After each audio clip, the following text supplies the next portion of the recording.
let's get into it. So, what a long day already.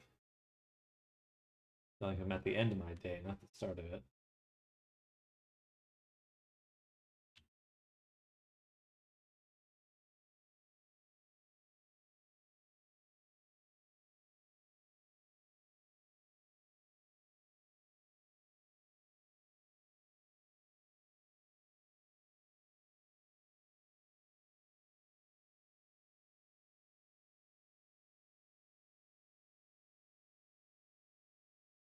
Hello, Nammers. Good afternoon. Or good morning. No, it's supposed to be late evening for you.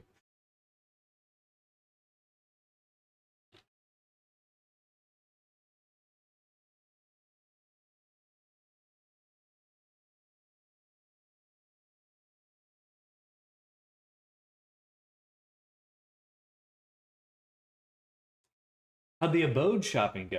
Ah, lot of calling, a lot of prepping and research. Exhausting. But I've narrowed it down to a few choices that I think are going to work really well. And basically, it's just going to be applying to them one at a time because the application fees will stack up really quick. So I have to like apply, see how it goes, and then apply to the next one. Should be good though. Should be good. Let's open Painter. I'll be right back. Get some water.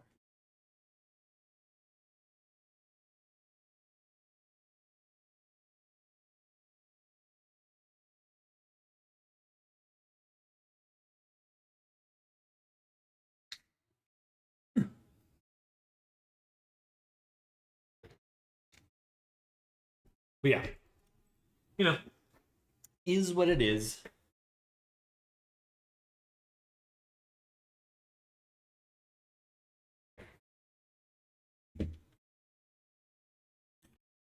Is what it is.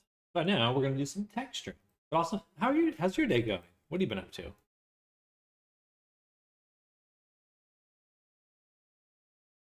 I like how that looks right there. That's no good. What's that from? Oh, I know what it is. Okay. And those look super good, I would say. Had some breakfast, just getting my morning start. Nice. This one might need some adjustment right here. It's one piece. It's not as flush as the other ones. Yeah. Let's fix this one up and then push this down to the bottom. Okay. So for the first thing to do, we'll start with the low poly. We'll select this and separate it. Then the high poly, do same things like this one, and separate. Perfect. Now I can grab both of them. Put the cursor in the middle.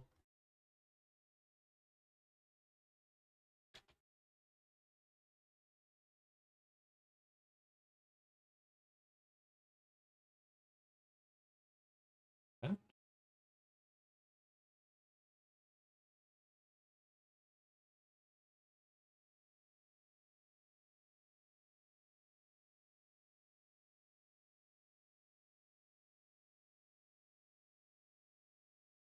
Looks almost the same.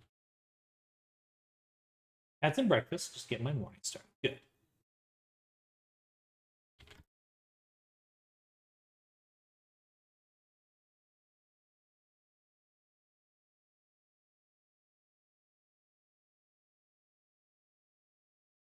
I think that will work really well. Let's take the low poly. We'll go ahead and just recombine these. Let's make sure we've got our little... Should be another object in here. Oh no, it's only on the high poly. Okay. we'll need to re-export both, so we'll do bam, FBX, desert outfit, combine, save, and turn on the cage.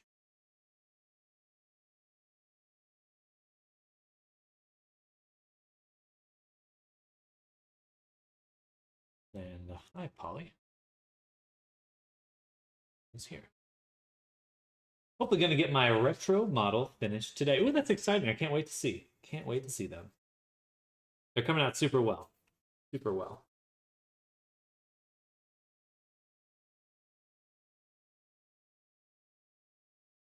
Oh, darn, I messed up.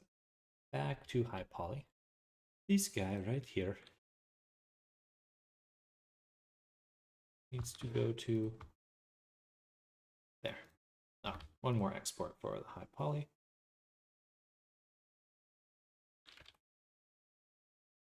Now we can rebake.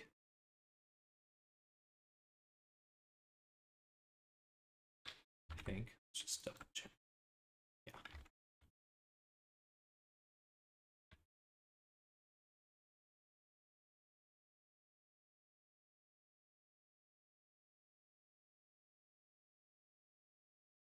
Hello, Kai. Welcome.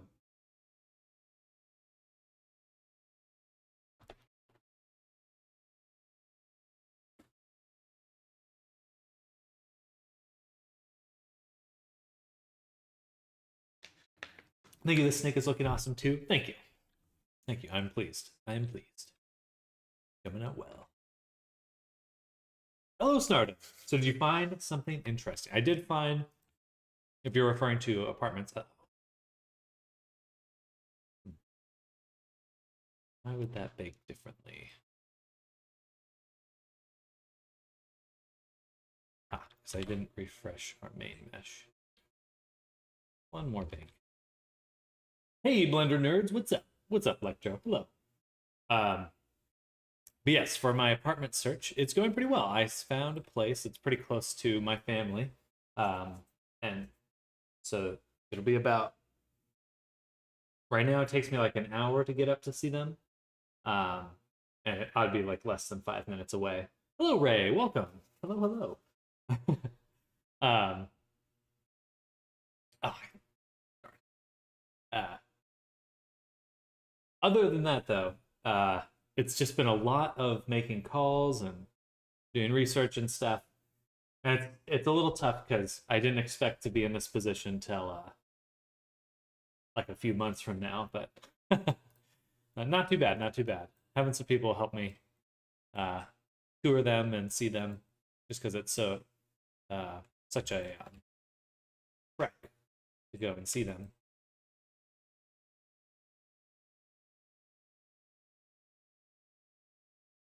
Hello, Sugar One Pie. Welcome back.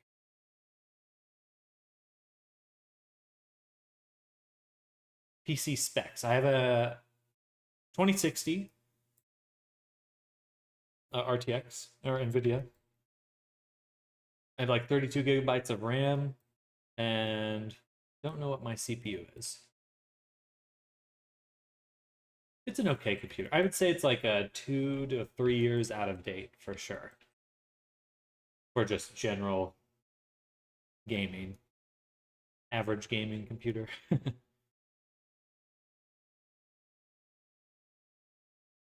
All right, this is looking super good. Go ahead and drop some templates in here. You gotta start putting your PC specs in Twitch about section in YouTube description. You're not wrong. You're not wrong. I was just thinking the same thing. I was like, it is time. It is time. Ow. I got a little bug bite.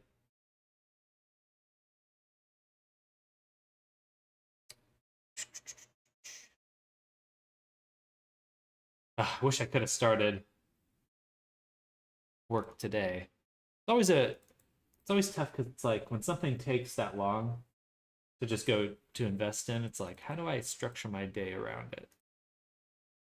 It really is just like a straight up sacrifice of time. Like, hey, half your day is gone. Well, what if I don't want that? Too bad.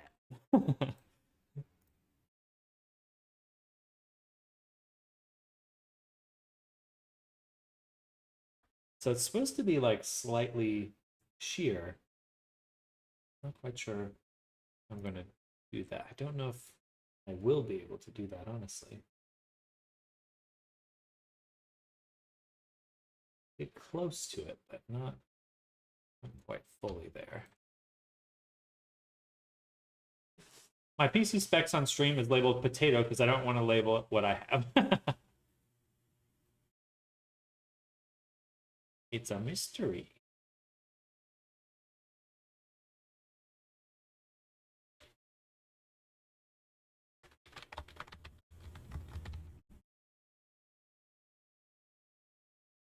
You know what? Let's get rid of the color selection, and we'll just do a manual selection like that. I'm going to take this, put it in here. Perfect. Cool. Let's turn down the metallic on our rubies themselves just a little bit. Important thing is your PC specs work for you. It's true. I do feel like for what I do, it's a very good fit.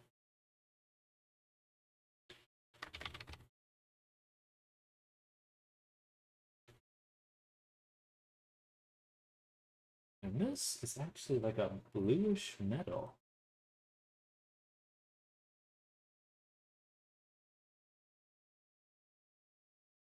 That'll work. There we go. And lastly, the Poldrin. Not lastly, but Poldrin here has its own little layer. It's like gold, looks like. Gold. Put it right there. Nice. Okay. And then one final one for the waist. Okay.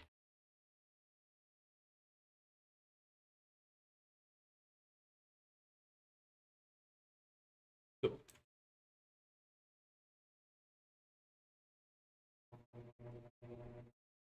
One more thing. We'll add just the fabric for here, and we'll just use a little fabric material. I don't think we'll be able to get into Resonite today. I was hoping to, but I just don't think I'll have the time, unfortunately. What are those templates? You made them? Yes, I did. Yeah, so these are from scratch. So you only put them on the model. So all of the things that I'm adding to the model here, those will be compressed down into a single set of textures, and then we just bring those textures into Unity, which I'm actually going to do right now. So it does kind of, just like in Photoshop, where you can have a bunch of layers, you work separately on different layers, it all gets compressed into a single image at the end, and you kind of lose that non-destructive quality, but still very useful.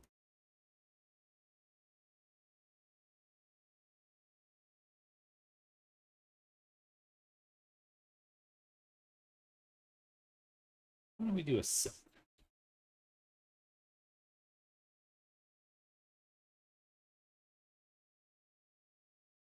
Right there, yeah.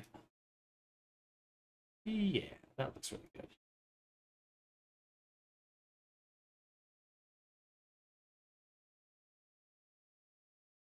Cool. And this also needs some sort of fabric.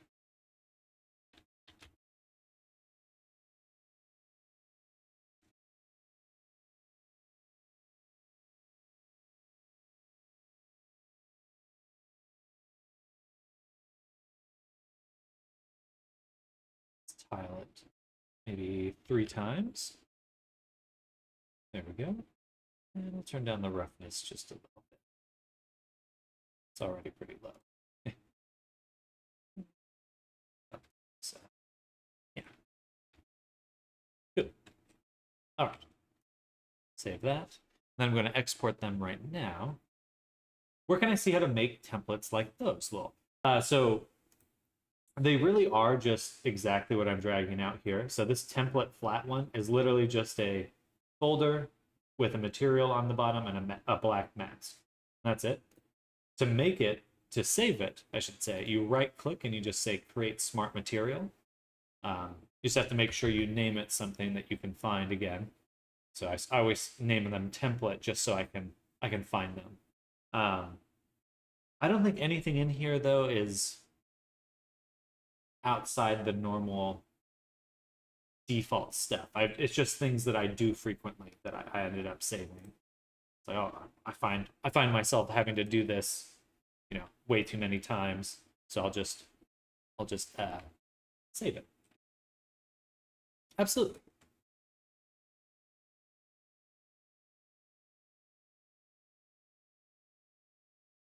I wonder how I would get rid of these little bumpies right here.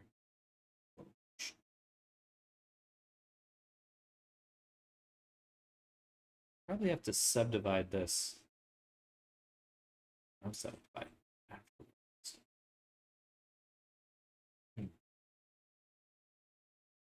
With this one. Oh, very minor detail there.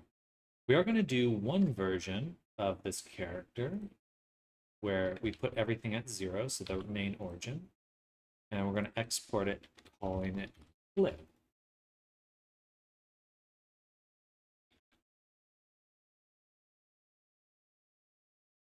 And then we'll make a new file with this clip one. Well, I could always try to put together a Gumroad, maybe like a $1 or $2 Gumroad page with my templates. Yeah, I should do that. Let me write that down. Where's the sketch?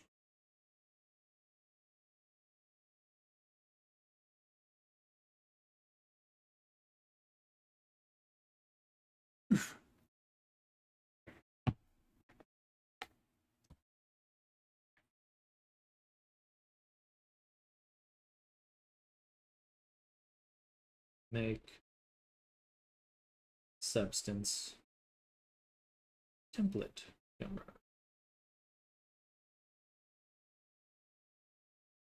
Okay. Is there a way to quickly paint different colors in Substance Painter? Or is color fill layer, then pick a color and then paint on the black mask the fastest way? It's not the fastest way, but it gives you the most control. You can also use, if I make a template here, template flat,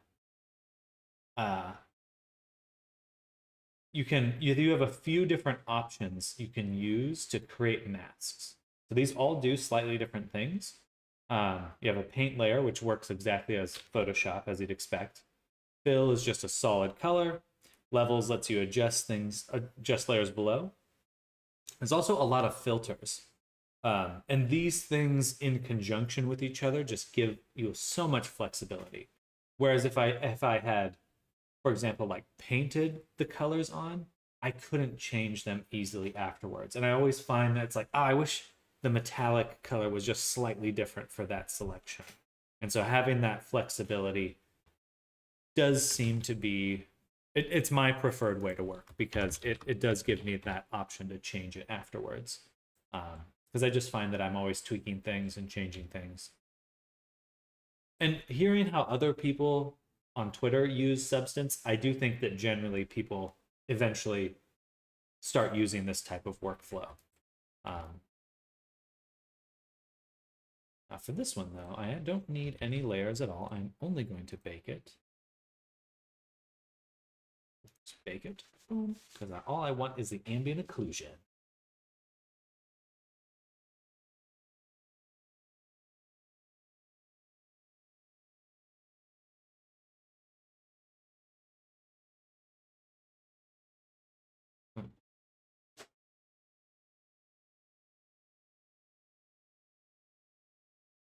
Baked weird.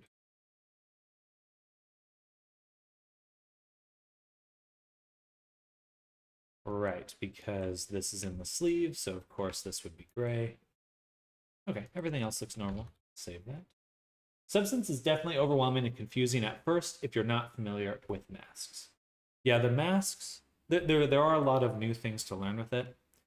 The masks is the big one, and then also just understanding that there are different channels that you're painting with. Understanding channels like metallic, metallic, roughness, albedo, emission, ambient occlusion. These are all different textures that you're making. You're able to work on them all at once in here, which is super useful. All right, we're gonna make a folder here called exports. Actually, we'll rename it to clip exports. Select. We'll do document channels, no alpha, 4K export, and save. Okay, then we go back to our other file, our main one. And we'll take another template flat, put it up top. We'll call this clip shadow. Like all these channels in here. So it's not too bad. It's basically just identifying what channels your material and whatever program you're going to use. So like in Unity, Unity has a way to combine these. Or yeah, exactly what Nam was saying. Cheating only using base color. I mean, that really streamlines so much of what you could do. It's like there's a lot of different directions you can go with 3D art. Many times you just want to keep it simple. Especially if you're starting out. I would say simplicity is really the name of the game. It's just easy to get caught up in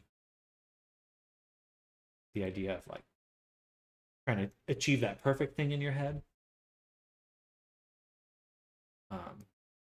When really what matters is just making anything. Just being able to make something. Learning how to make something. So painter, desert, exports, and we want our ambient occlusion, which we'll call as an alpha texture. Funny you say that. I'm currently working on my toon shader again, where I try to effectively include self-casted shadows and light interaction for a low poly plaything. Interesting. So just kind of, are you baking it into one of the channels or something?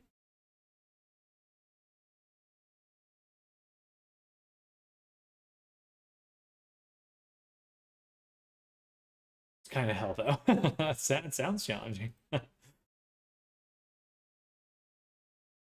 Switch this to just darkness.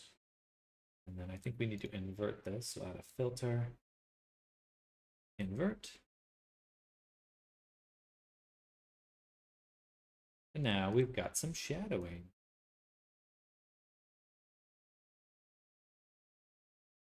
Right, this is the wrong layer. This is the one out. Here. There we go. Okay. And this gives us the shadows that would exist from these objects touching. Very useful.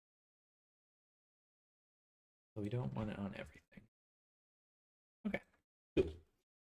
So now we've got materials here. Any advice for how to export best with 2D view? With 2D view. What do you mean by 2D view? I've been trying to figure that out for low poly stuff too. Matte caps. I think matte caps are your best friend, especially in the Poyomi shader, because you can make your own matte caps really easy. So hard to get the shadows perfect for low poly. I'm always in Blender, by the way. I don't use the 666 Substance Painter.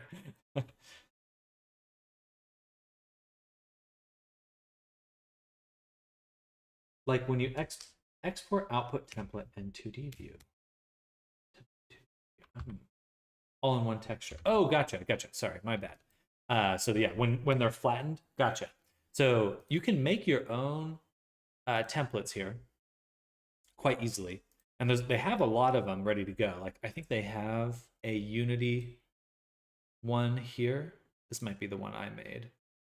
I've made quite a few different Unity ones, but They have, yeah, right here, Unity HD render pipeline. So they have this one here. And you can see how they put it together. So like you can kind of, I usually just copy this here because it's kind of their shortcut for how you name things like HTML or things like that. But you can also just make one from scratch. So I'll just make one. We'll call it, oops, no, that was a copy. Delete that one, make a new one. And we'll call this one text.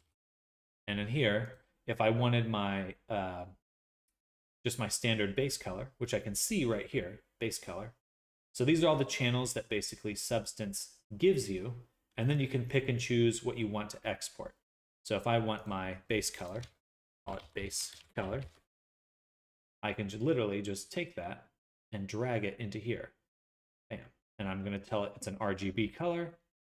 You can also pack things together. So like if I had R plus G plus B, I can call this packed channels. And I could take my metallic roughness, and you could even use your opacity. You just have to have a shader. You just have to either create your own shader that's going to pull out the information from each channel, or adapt your export template to a material that you want to use. So for example, I have built my Poyomi shader in here that uses all these channels, but it's not too bad. I would just get used to kind of iterating on this.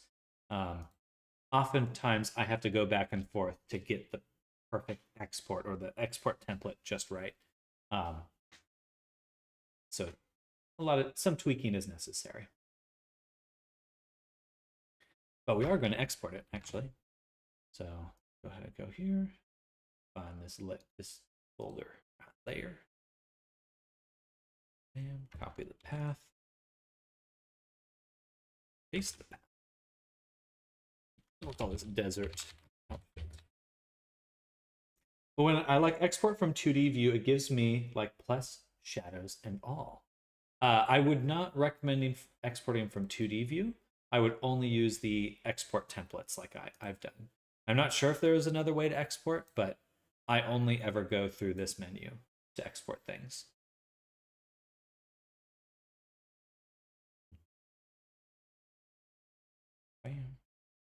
And 4K. Yeah, using my Poyomi template, sending it to this path at this resolution. Okay.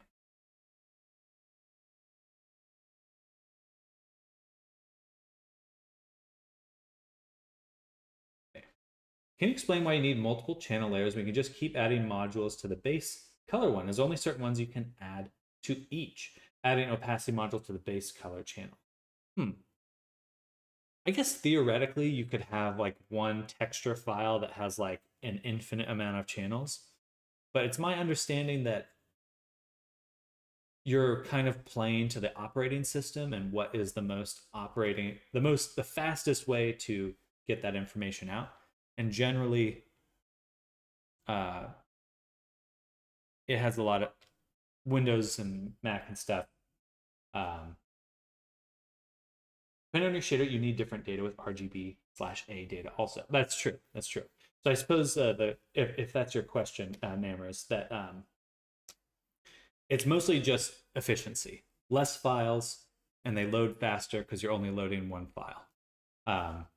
And you can put whatever you want into an image file. It's just a matter of understanding which channel you're actually going to use and what you're going to use it for. If you've ever gone into messed around with like the shading system here in Blender, so if I went to shading, it's very similar to this, where it's like if I had, where's my material? Here we go. So if I had like an image texture, let's say image texture. Actually, no, we'll just use a color. If I had a color,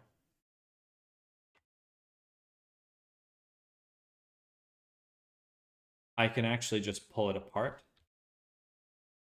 and then take each channel separately. And I can do whatever I want with each of these channels. I could, I could plug this red channel into whatever one of these that I want here. So it's just a matter of knowing what channel it's getting plugged into. That's going to come out. So learning how to know when you need another texture map for different information instead of just using one texture with a bunch of models. I think the most channels you can pack into one texture is 4. So once you hit RGBA, those 4 channels, then you pretty much have to make a new texture. Hello, Keysign. Welcome. Welcome, welcome.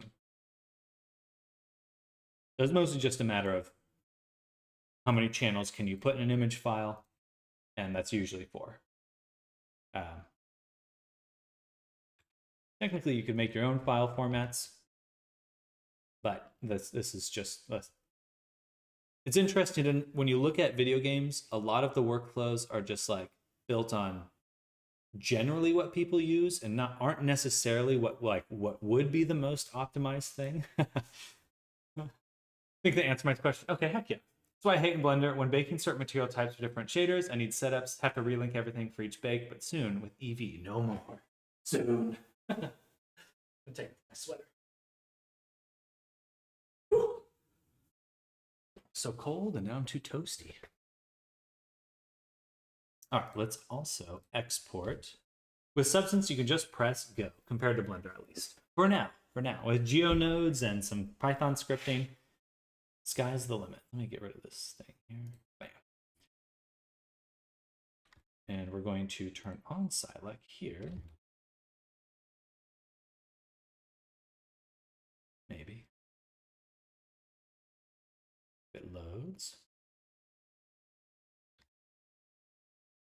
Cool. Now I've got the outfit placed. Actually, gotta make a backup copy here because the baking is done. All this.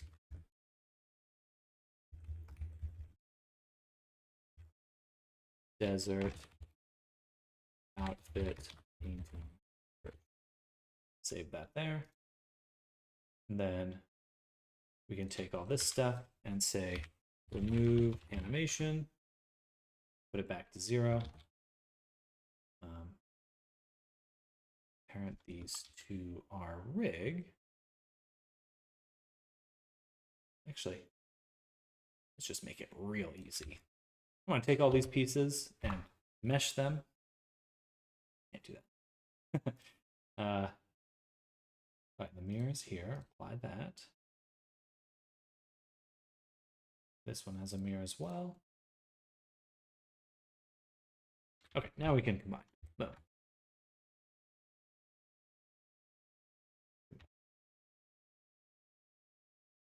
BRB, sounds good. Just GeoNodes and Eevee will do the trick. Normal maps are still a bit of a spider web for me, but the other bakes /UV unwrap is easy. /flex cries inside.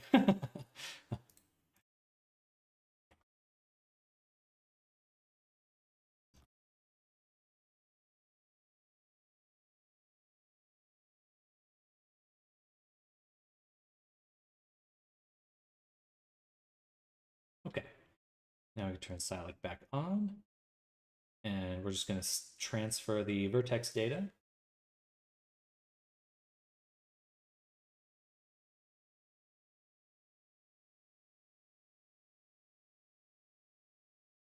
Transfer the vertex data. Bam. From there.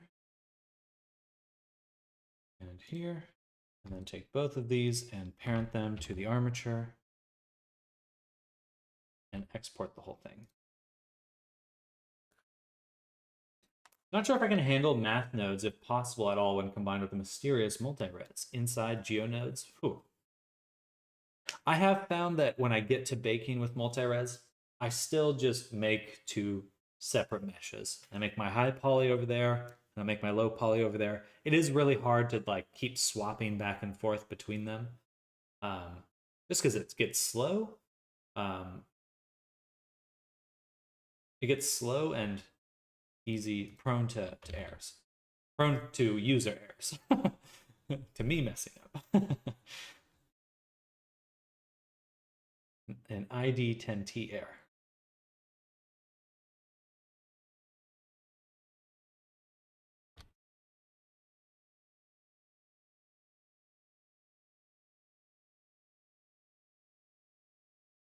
Okay, another Poyomi shader, which we will apply directly to the FBX.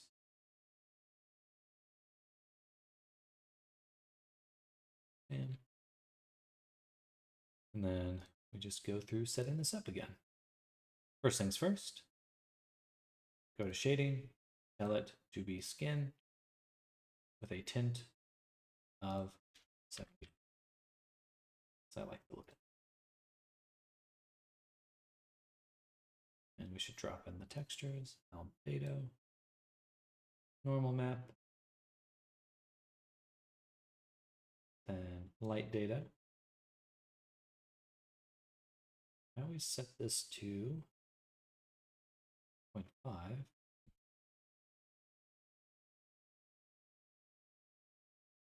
And then reflections and specular, metallic 1, drop in the channels, metallic goes here, smoothness goes here. Ayo, ayo.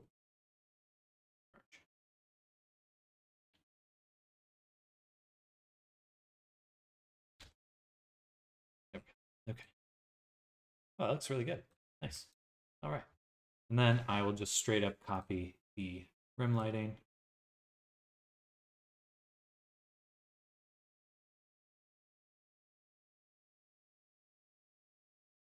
From the body to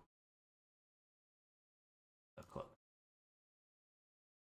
So this one here will need some edits. Use this one. Yeah. Awesome. Good stuff. I think that looks really good.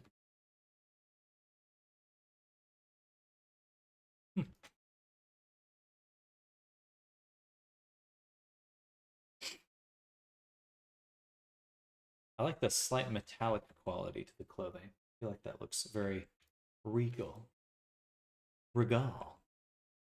We'll need to break up the look of this, and I'd like to make the gems look a little bit more lustrous.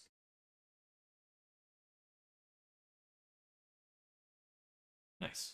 Okay. That makes me feel a little bit more confident in the direction we're going. I was not quite sure how that was going to come out, but I feel relieved. We're heading the right direction. Okay, back to adding some more templates. I'm going to steal my curvature template. Drop that here. I'll pop it open so you guys can see what's going on inside of it. Literally just 2 layers with curvature masks inside this folder set to overlay. But I don't actually use the overlay, so pull them back out. And on this one, I'm going to set it to completely to black. This. Turn off the blur.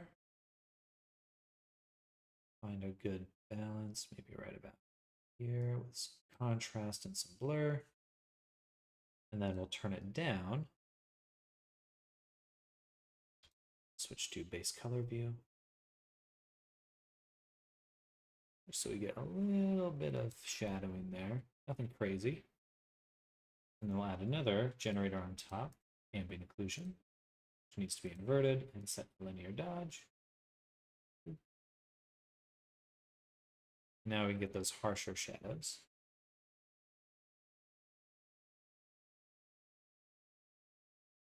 So that's slightly crispier ones.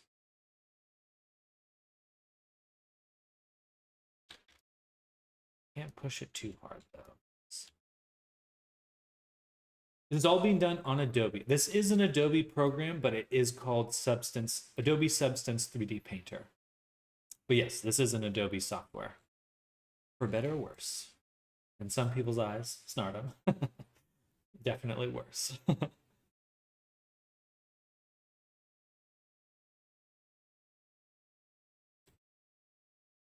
Shakes fist. Ah! Old man angry at cloud.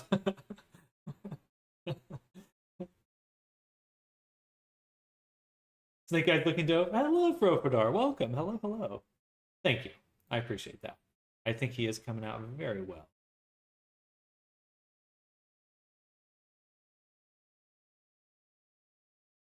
I'm gonna add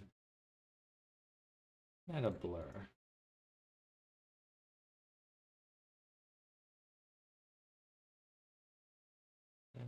Maybe not.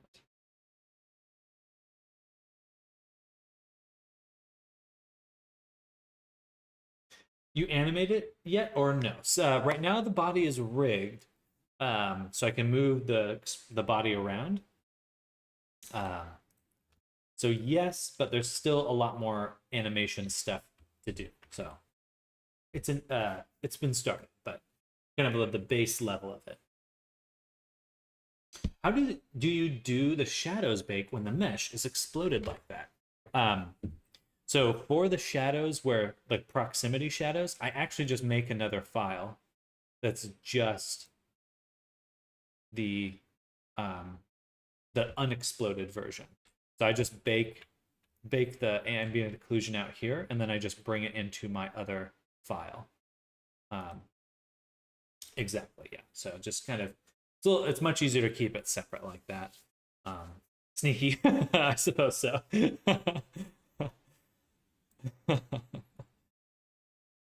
I'm gonna add a filter back. This time I am using an add-on here, so this is a paid one. This is the filter 3D blur, because it doesn't blur seams, which I like, but it will blur some of this other stuff. Flip shadows. And get rid of this crunchiness. It adds a lot more artifacts than it gets rid of, so never mind. That goes away too. Oh, I know what I could do. I could just add a paint layer on top and then go to smudge. Oh, okay. There we go. And we'll just search blur. I have a little blur brush. As long as I set this layer to pass through, I can actually go in, just blur it directly.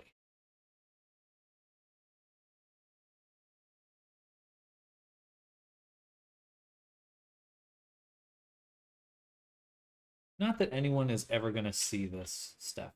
It's literally covered up, but it makes me feel better to know that it doesn't look like weird. As weird. Mildly less weird? I don't know.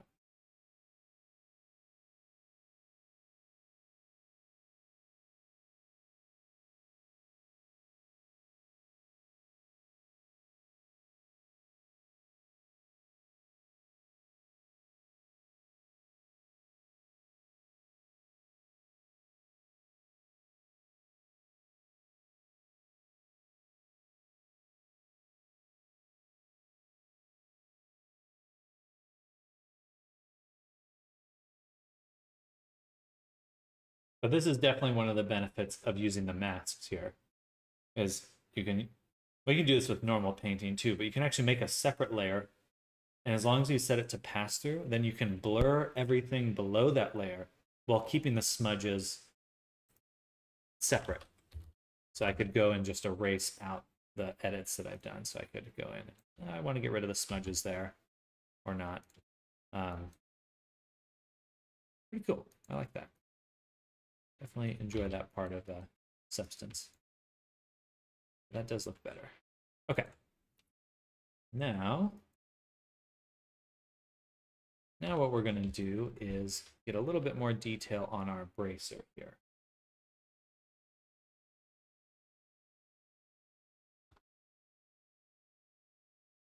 We're going to add an anchor point to our gems.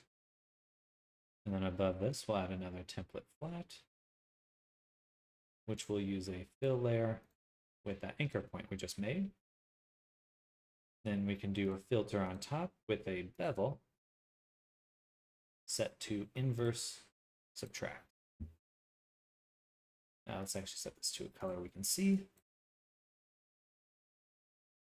And voila. Now we should be able to get some sort of shadowing around most of this. Maybe not.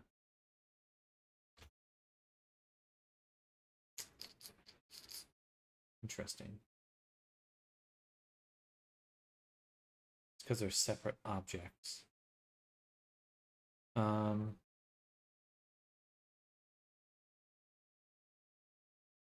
hmm.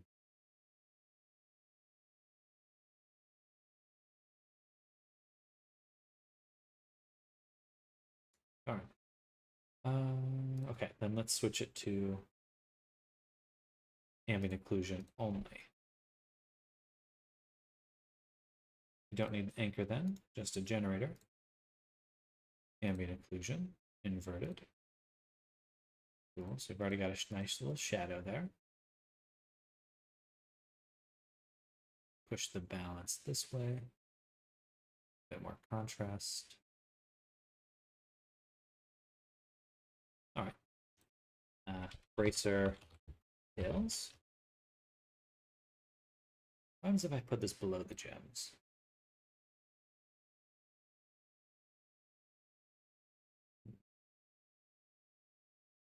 This is fine. And then just a very slight blur.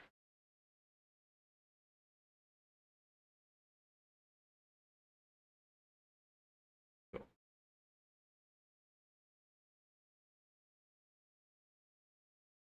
One last change. Take out the roughness. So not everything is perfectly smooth.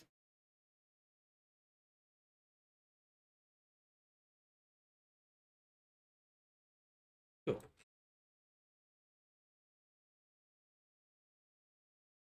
Alrighty then. Some additional things to add. The waistband has an orange stripe in the middle.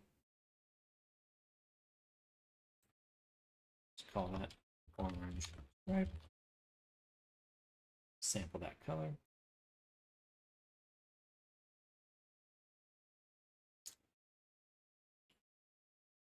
I think I'm going to do a 3D selection here. Like this. Because that way, if I ever change my UV maps, everything will update. It'll still keep this selection. It's very handy.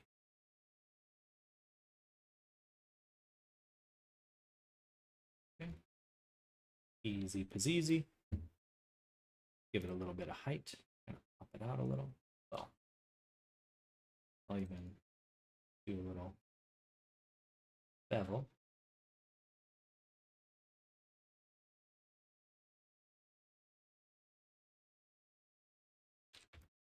Make it a little softer.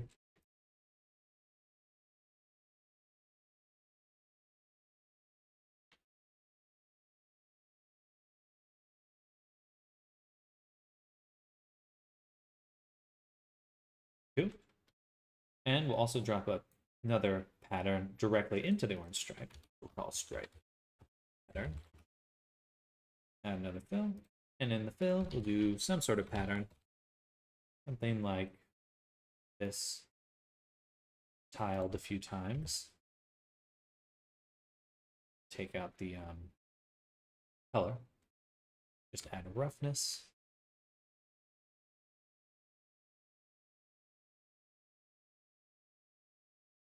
Or just metallic, which is always kind of a fun look.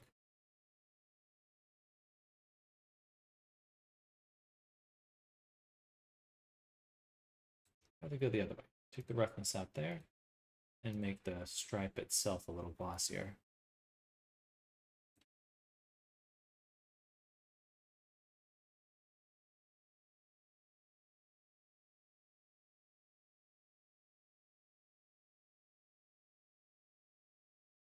And maybe a different pattern. Oh, that looks cool. I like that. Is this a different model? This is the same model. So right now we're working on one of the 2 outfits for this character. Push a little bit of height into it. It's like -1.5. But welcome back, G Quarky. How's your day going? That looks cool. I like that. I like that a lot.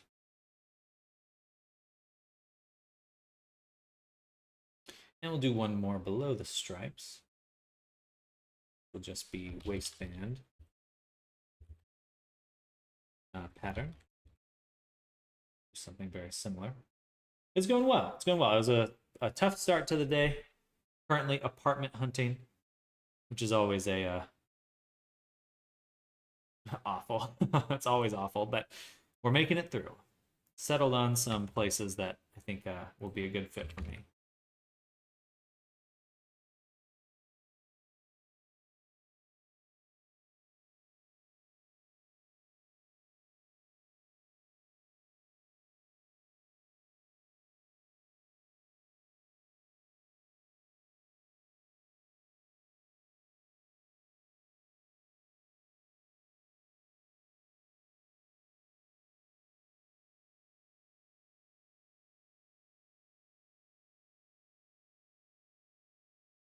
Apartment hunting is hell, man. Yes, it is. Yes, it is. Just always super stressful. But I am excited. I will be a lot closer to my family, which I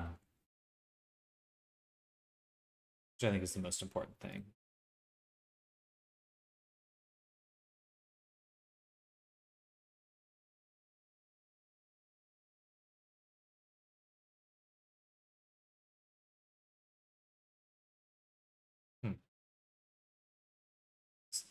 A little chunkiness on the edge. It's from my bevel. I didn't expect that.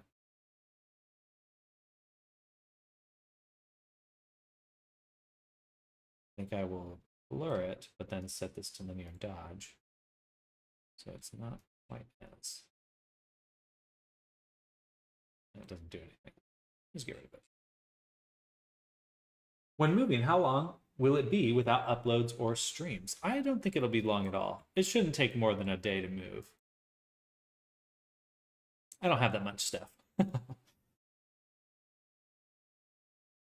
I would expect to be. I don't think it'll affect my schedule at all. Put it that way. Stripe shadow. Fill. And then another bevel. Inverse subtract. Push it out. And we'll set it to multi.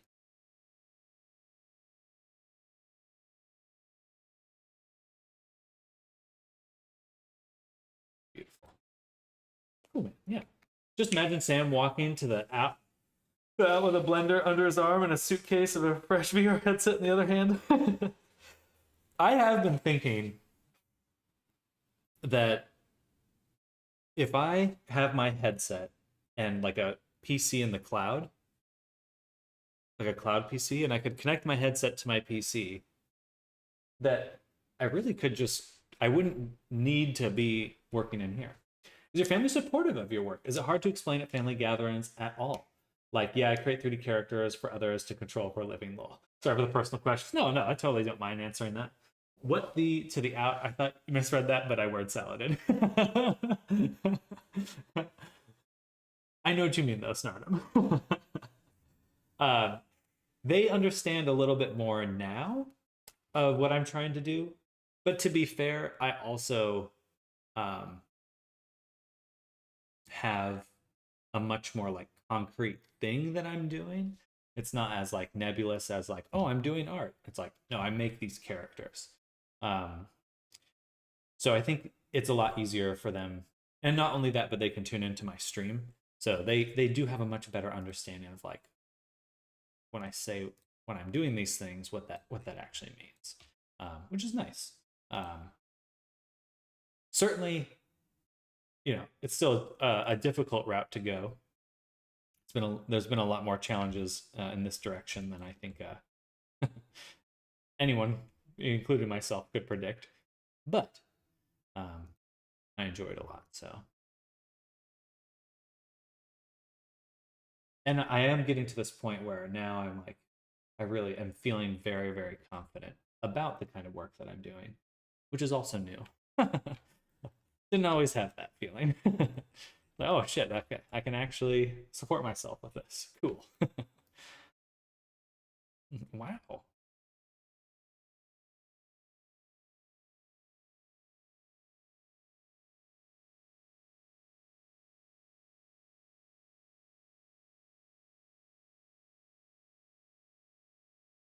Oh god, that means when we make weird or slightly more inappropriate jokes, they could see it. Confidence is key. I mean, to be fair, I am usually making those jokes anyway. I definitely my family has a very good sense of humor, so I feel grateful for that. I am very close with my family, so I've never had like they've always been of the mind, my parents especially, of like, you know, do you can choose anything you want to do, just do it well. Excuse me. What was that? Um, and so I try to do that. It's still taking a while, but you know, do what you want. Just or not even that you have to do it well, but just like work at it. You know, do your best. So I've always appreciated that support and sentiment. Um,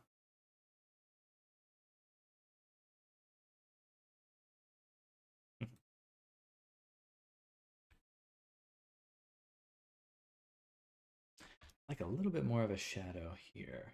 That's nice. I remember I used to have to always defend my decisions with my mom. She worried a lot. Oh, yeah. She definitely, my mom as well. My mom as well. Very much so. I think even now it's still like a, just like you've done it long enough that, I can't really worry as much. um, but that being said, just to play devil's advocate a little bit, this is art itself is hyper competitive, and there are a lot of pitfalls in this space as a career. I've been lucky to kind of find my space doing commissions and things like that, but that doesn't mean it's the best route for everyone. I looking back, I really wish I had just like worked at a coffee shop and tried really hard to study art at the same time, because there were a lot of times where it's like I gotta just do commissions and only work on commissions, and it's like I sacrificed a lot more than just my time and money on that. That was a really hard time. So I'm glad those times are behind me, but I also feel like if I was to give advice to people, it would just simply to be put your health first, because that's really all you got at the end of the day. There's my little rant. Mini rant this time. Main character moment for real. I suppose so. Yeah.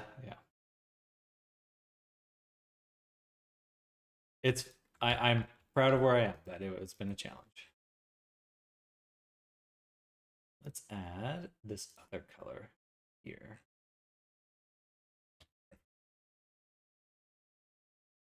I think I just want to pull out the.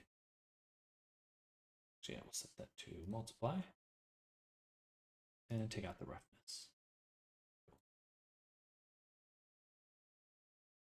Wow. And then this scarf really should have some like interesting micro pattern. That's what I really want. But I do firmly believe that if you believe in yourself, first of all, that's the most important thing, believing in yourself. And second of all, you might be in a position where what I find for myself frequently, it's like I just can't really do anything else. Like this is what I want to do. And even if I take time to support myself doing other things, it's like this is what's in the back of my mind. Like, oh, I want to try this next, or I want to do that little project, or this or that. So if it's something you find yourself coming back to again and again, then and you'll just have to think of a healthy way to continue that pursuit. Because if you don't have a choice in the matter, I'm just going to do this no matter what, then anyway, you see what I mean. You see what I mean. I'm gonna align the view to the camera now so I can get this pattern picked up. There, Sam goes crazy. I can be prone to rants.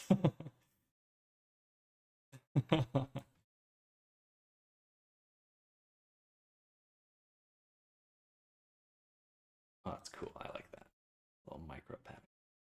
I wonder how it will react when my kid someday tries something I don't quite understand. Well, hopefully the AI is taken over by then and we don't have to work.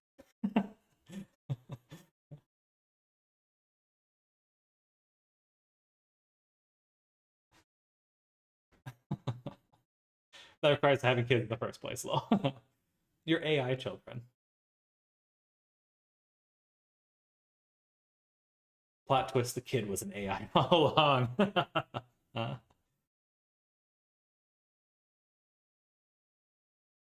gonna tile this a few times more. Get that micro pattern. Get that micro pattern. We will add some color back, but I'll set it to overlay. So we pick up the color beneath.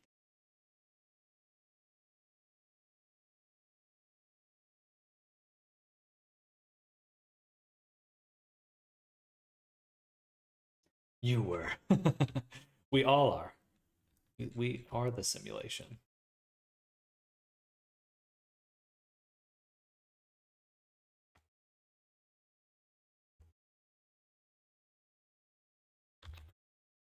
Oh, ooh, that looks nice. Kind of like a quilted look. Quilted.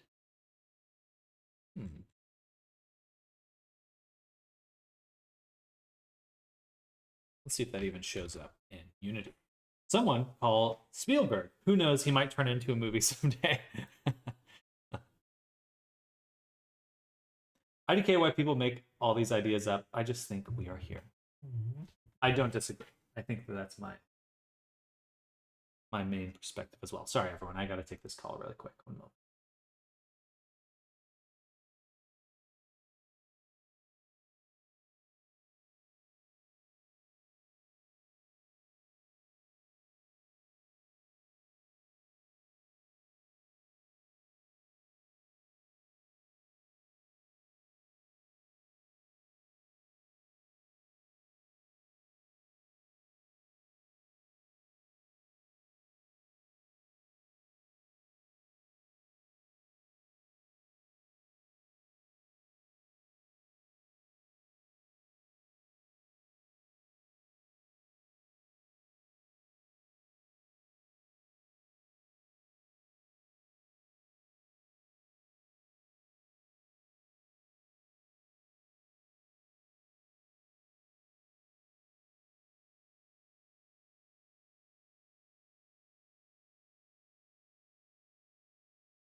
Sorry, that was the CIA. I can't talk about the simulation anymore.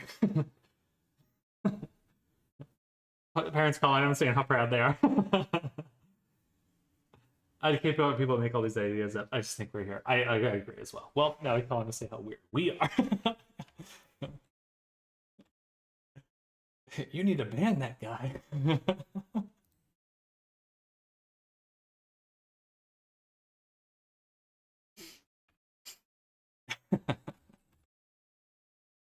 Anyway, but I'm back.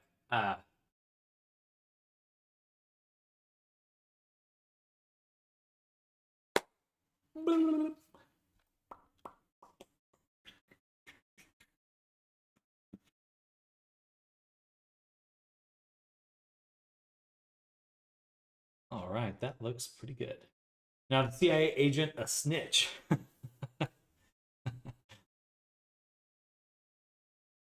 I'm gonna go beat up the CIA.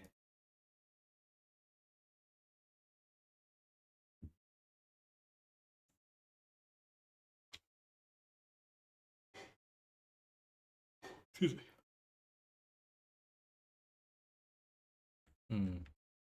I do wish we broke up the reflection here a little bit more. So I think, no, I do have metallic values on there. Okay, it's fine. We'll leave it there. Maybe don't say that. When we started doing commission, where there are lots of people trying to scam, thinking they could get away with a no-name creator or something. When I first got into commissions, I was doing very different things. I was mostly doing, well, not very different, but I was doing like drawing and painting, things like that. I was trying to get into like concept art. That was my main focus at the time. And I just ended up learning 3D along the way. But yes, people definitely will take as much as you're willing to give them. So it does, if you're getting into this kind of work, a big part of it at the beginning is just going to be going, and this is why I was talking about Starbucks earlier, is like, there are commissions that are not worth your time or money. This is not one of them, what I'm working on now. And the types of commissions I do now, I really feel are worth my time and money, and health.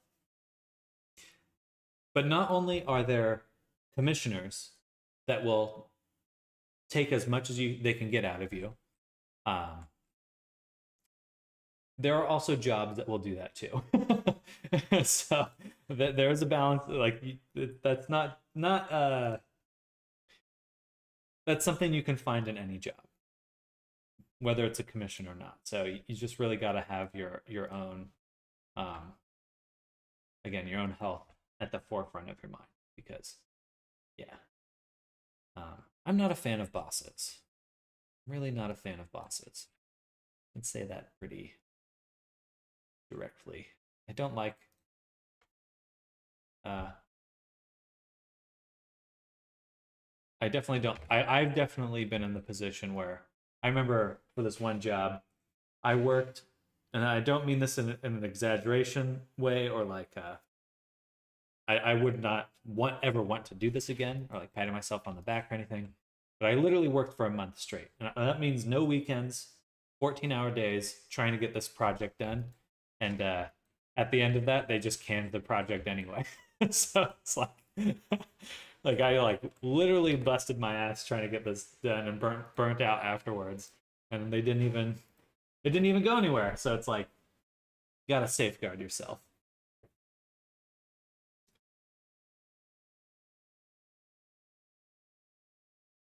Yeah, that was a rough time. It was a rough time. I was down in LA for that one. Any job that puts passion as one of the most important requirements for the job is a job you want to watch out for. Good job. Oh, thank you. Cabrera Tech. No. Cabrera Trek. Hello, welcome. We're working on our snaky guy here. We're getting his clothing polished. So he just took the hard pill and said that was a waste, but I got to keep going. That was when I was like, it's time to look for a new job. Kabar. Air Troop. Oh, hello. I believe on YouTube I saw someone named Kabar chatting. Is this the same Kabar or a different Kabar? Snakes don't have hair. It's a fantasy snake.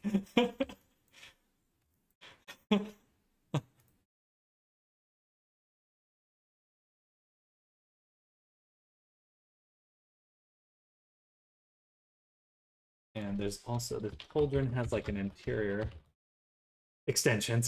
Yeah, there's plugs.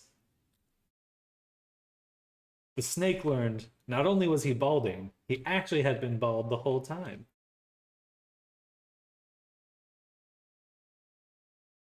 This one's like a orange pattern, orange color. There. Definitely, I'm glad you remembered. Absolutely, absolutely. Welcome back.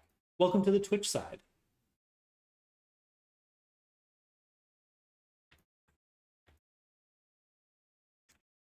We're gonna make this a little bumpy. I want it to look like Snake Lore Goes Deep. Oh, I'm getting another call. Oh, this time it's my brother. Okay, so I will take this one. BRB.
All right, I'm back. Thanks for sharing your stories. Absolutely. Enjoy your day, Electro. Get some good rest. We'll catch you later. Sam's brother is a CIA agent. He hasn't told me if he is. Perhaps. Man, that'd be a twist.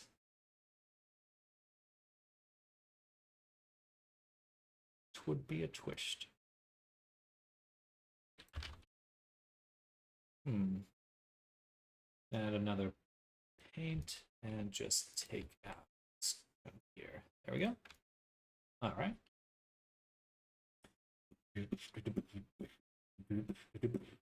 I really wanted a Veroni CIA since birth. He was born with sunglasses and a gun.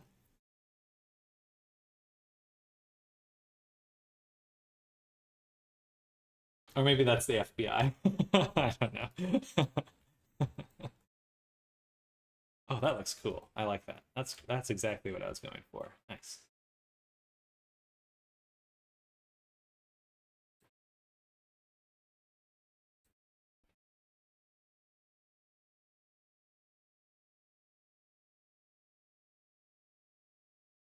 And we'll do a blur slope filter on top because I love the blur slope filters.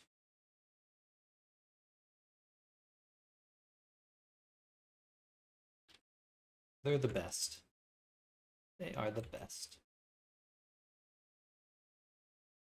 Very World of Warcrafty. You're not wrong. I think actually no, I don't think this character was initially inspired by World of Warcraft.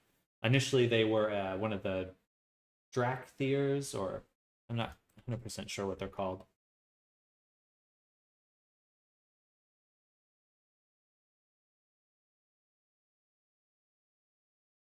Snake people. They were from BFA. Are we still talking about the CIA?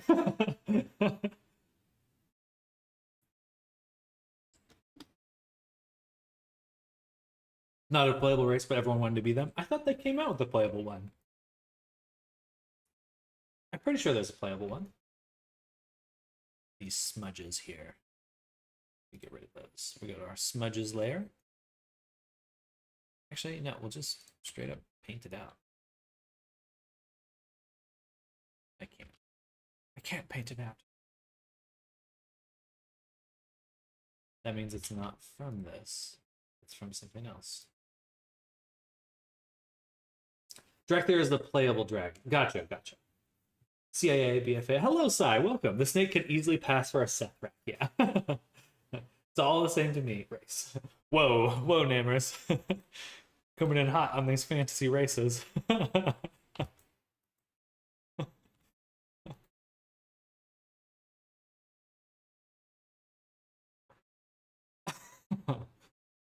Maybe that's an inappropriate joke on my part. Sorry about the CIA. Oh, gotcha. That's right. Well, you leave them alone, Namers. CIA are people too. Okay, I think that's looking super dope. Let's get it one more time into Unity. Take a look. Boom.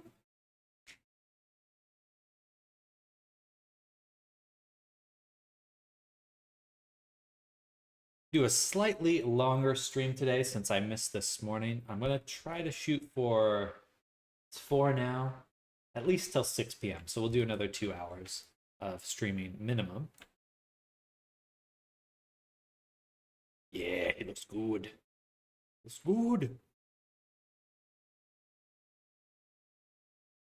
But let's also make sure that for this character we turn off calling so we get the sleeves.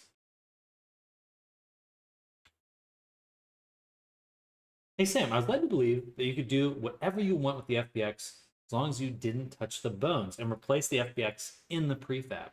Tried to show someone how you could make the ears on Avatar smaller, but when I put it back into the prefab, it was mangled like I touched a bone. Are you also not able to touch the main model?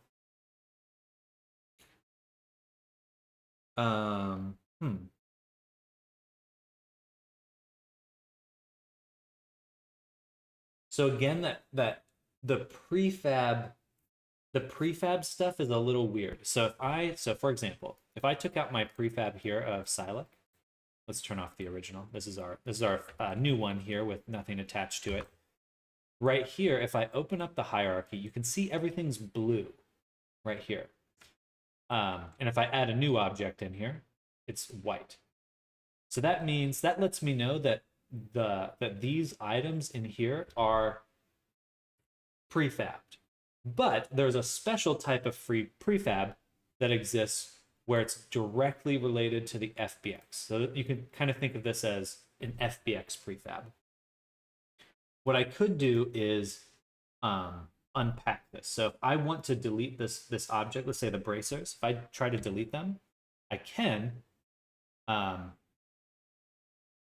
do that, but you can see that it's still part of this prefab here, and I cannot apply it. See, it says applying to a model prefab is not possible. And there's other things too, like the bones. I don't think you can reorder anything. Yeah, so you can't reorder any of these items or anything like that because this is a model prefab, to use Unity's terminology. So what you can do to get around that is you can unpack it. You can unpack this prefab. If I do that, you see everything is now white, which means it's not prefabbed in any way. But here's the devious part. If I take this object and I put it back into, if I save it as a prefab in here, bam, then everything's blue again. Even that white object I initially, this random game object here, but it's lost the link. So if I update the prefab, let's say our initial model here, when I change things, only the left one, our original one, the one that has the model prefab connection, only this one's going to get updated correctly. This one might do a ton of different things, but it's only by retaining this FBX model prefab connection that things get updated completely. One more possible problem though. When you update your bones, so let's say that the prefab is not messed up at all. Say that the prefab is perfect. If I change bones, Unity does hold on to that original setup. So let's say, for example, I did change the size of the tail or the size of the head or arms and hands. On that first import back into Unity, nothing's going to look different because Unity's rig settings here will hold on to that original information, but you'll see a warning. So if I change the arm size, you should see like a yellow warning here, like something's wrong, something's different. And what you need to do is go into configure, and you should see a bunch of red bones or a warning or something in here. And then you have to reset the pose. Actually, it would look like this. It would be like character is not in T-pose, or you'd get these red lines. And you just want to reset the pose, sample the bind pose, and enforce the T-pose. And it should be better. As long as so there's two possible options there that I can see. First, your prefab itself might just be broken and has lost that connection to the model, or you need to go into your FBX and just reset these pose settings here and make sure your mapping is correct. Yeah. So, unfortunately, with all digital programs, there's endless nuance and endless corner cases. So there could be some it could be something else. Generally, that's what I would initially assume is the problem. And you unpack your imported prefabs, Frofador? Heresy! Heresy!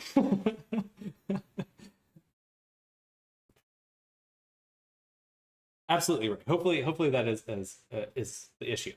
I have a pose issue in Blender like this too. I have a pose on my model, but when I reset rotation location all bones, it isn't in the rest pose still.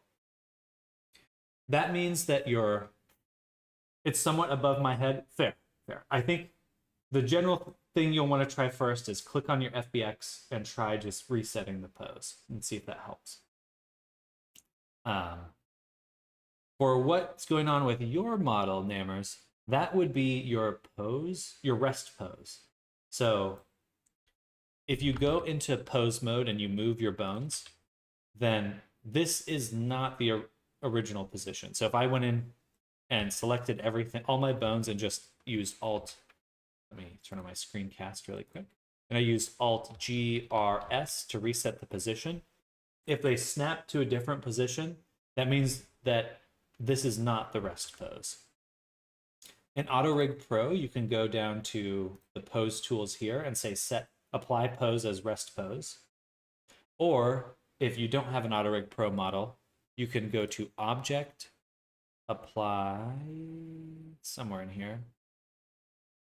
Or no, you go into pose mode and you say apply pose as rest pose.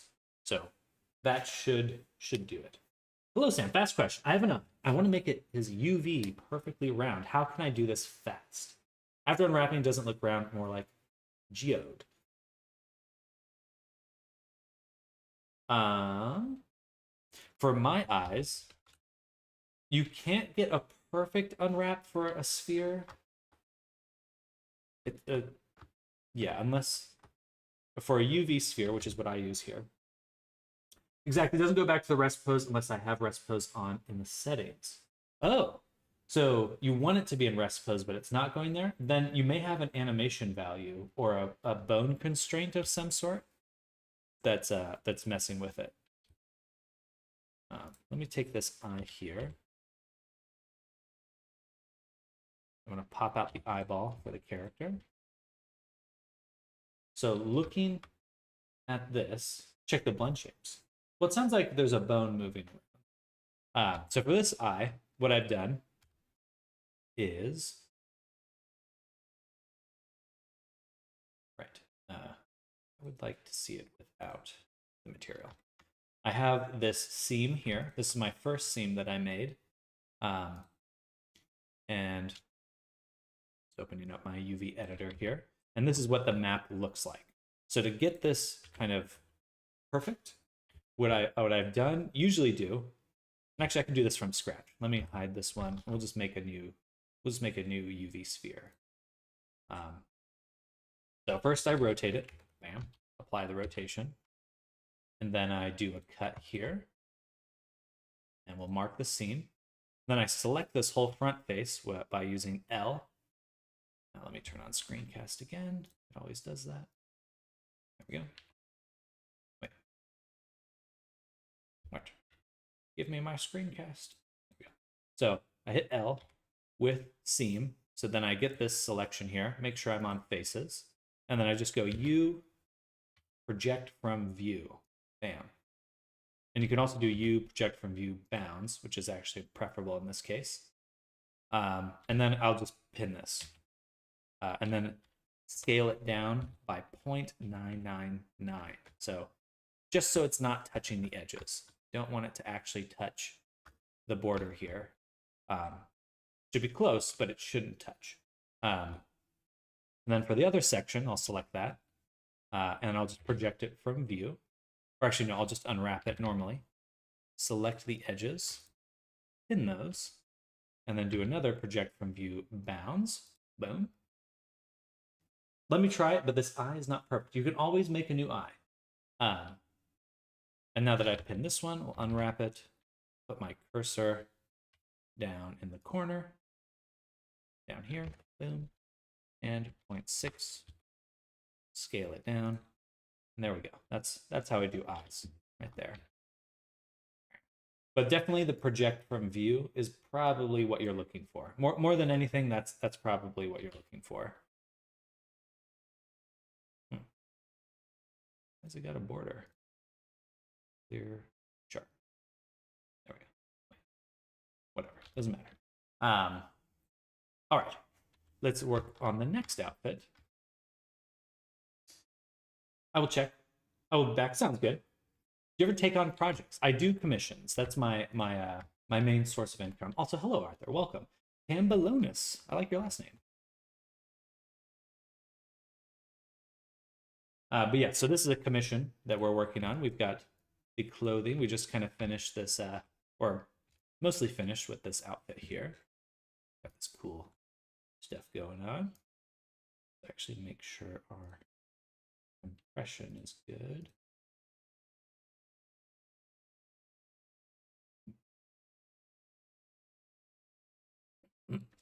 Excuse me. Can these renderings be used on 3D prints? They would require some cleanup and tweaking. Yes, with effort. It's possible, but not one-to-one.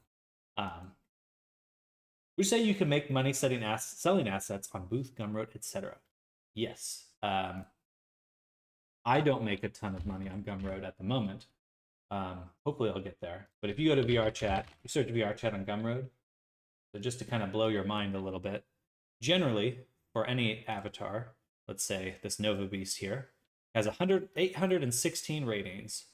What I've found is that on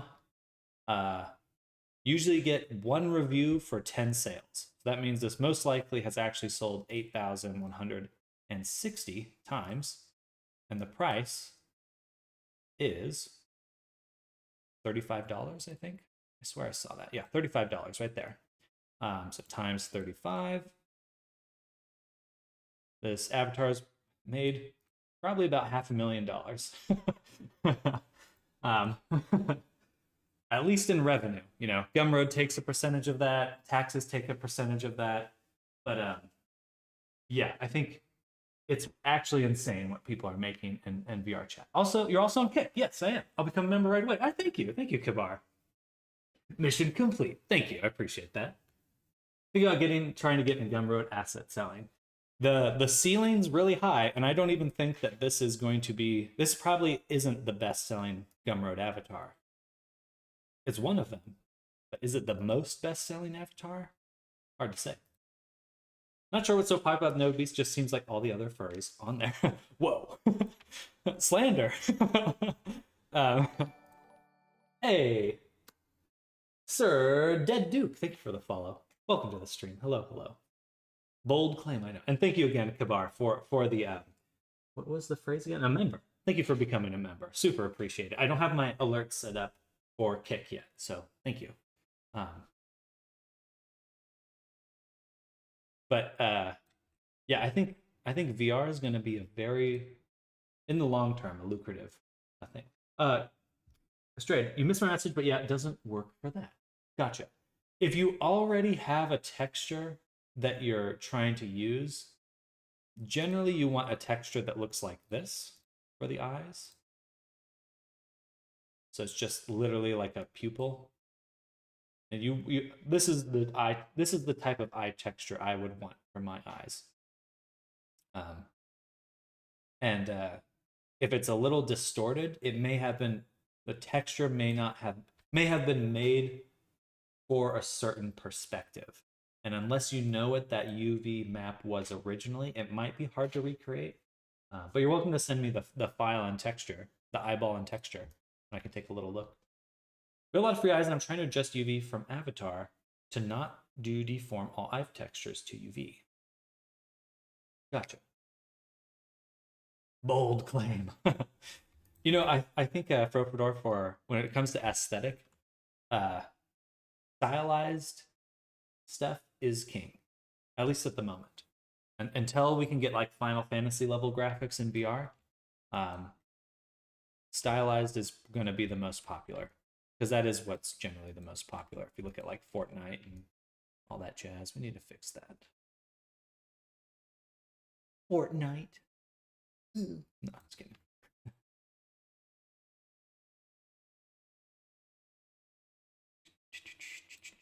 We are missing also the painting on the hands. We need to paint in the scales there. And write down some notes. This one. I paid $45 for my avatar and has 37 reviews. So most likely that person's made roughly $12,000. That might be $12,000 in revenue. Again, that's not profit, but it's revenue. So that I'm just wondering why the Nobu's popular over the other for stylized looks. But, you know, fashion. No shape keys or constraints or anything, as I thought, because I made the model, lol. Send you some screenshots for comparison. Hello, Sky. Welcome. All right, so we need to make the hand scales. And we also need the... What was the other thing? Oh, there's also the shoulder. Oh, yeah, the UVs, hand UVs. There we go. And let's take a look at the screenshots. Wow.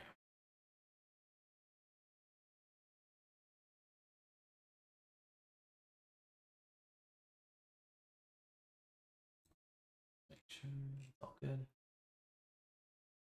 Avatar's looking really good.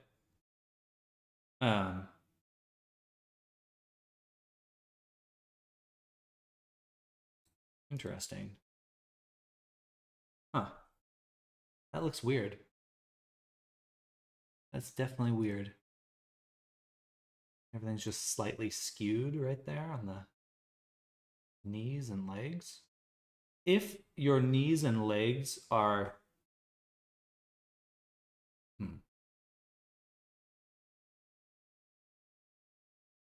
Huh. Your hands. It looks like the hips are moving slightly up. Something about the hips and feet. The head is in the exact same position, which is interesting.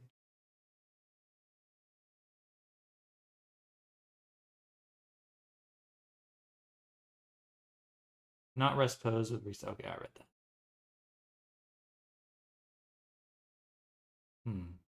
You're in FK too. If you switch your character to, so if you're in Auto Rig Pro, you're in pose mode, and you select the arm, and we go to Auto Rig Pro, or sorry, Tool. Where is it again? Tool, View, Item. Yeah, Tool. If you snap, right now you're in FK, so you have two boxes, which means you have to rotate in order to move your arm. But here I'm using the IK, not FK. What happens when you switch it to IK? Is it still weird? Same for your legs too. Switch them both to the IK using the snap IK FK option and see if that changes things. Might be worth mentioning that I use the Auto Pro retargeting to get that pose. Ooh, oh, okay. Oh, okay. Go to your retargeting, your remap here, and just make sure it's cleared out. I would just clear it out. Yeah, make sure that there's nothing. And then you also have the option to clean the scene right here. Yeah, that might be good too. Blue gems on the hood as well. The hood for, as in the head itself over in here, right there. Double check that reference image. Didn't seem to fix it. No. Thanks for helping though. Yeah, if you you're welcome to send me that file as well.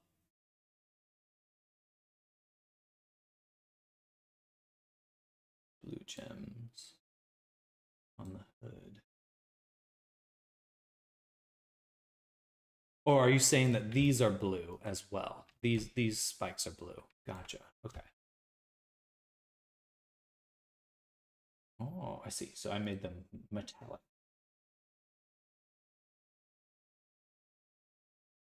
Okay, yeah, so let me put that down. That would be the horn gems equal blue. Thanks for trying to help, Lo. Yeah, definitely. And again, if anyone would like me to take a closer look at your stuff, just send me the files directly. So I have heard something retargeting AutoRig. Not sure what AutoRig offers, but can it disable constraints there? They do have, AutoRig Pro does have that whole remap menu.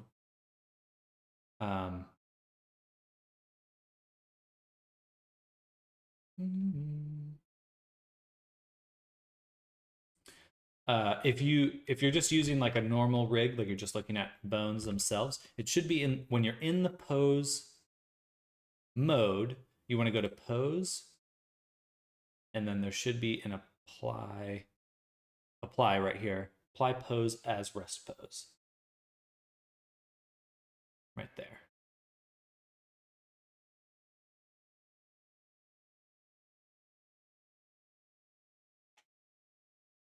Oh, sorry, gotcha. For the it's the FBX. So you need to find your file, that contains all your mesh information here, and then you go to the rig option in this little menu up top. Configure should open up its own menu, and then the pose right there. If you want to find your FBX file really easily, you could just click on your character in the scene, go to the skin mesh renderer, click the mesh, and it should open up the FBX file. So for example, if I was scrolled up, I can go to body, click the body, and it'll pop that open. And it's this top FBX file there. Now get rid of this prefab. Perfect. All right, so let's go ahead and switch gears away from the desert outfit. Oof. And we'll open up our casual outfit. Absolutely, absolutely.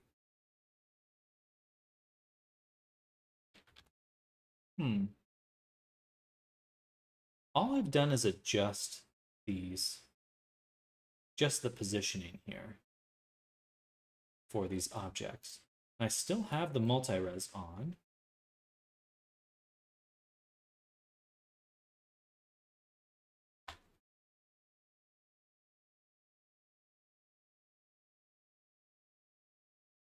Maybe I could just use the old painter file. It's already rigged too, actually. That's handy.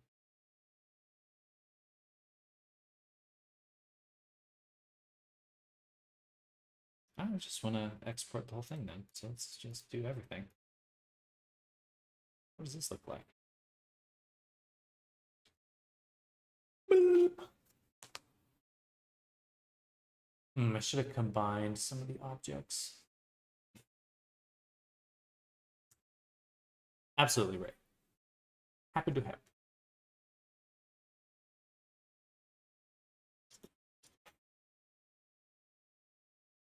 All right, and Naomi sent me that file. So let's take a quick little look-see. Gimme. Gimme.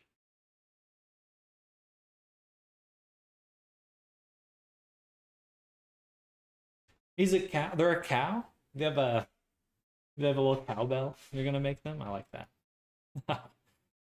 So charming. All right, so if we go here, rest. It's actually a good question. Before I delve much further than this. What happens if I say rest pose on this character? You're gonna have a cowboy outfit. Nice.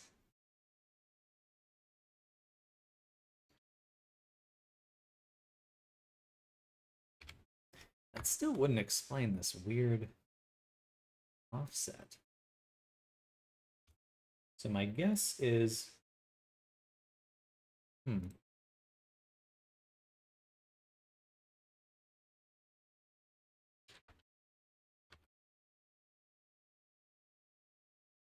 that is strange.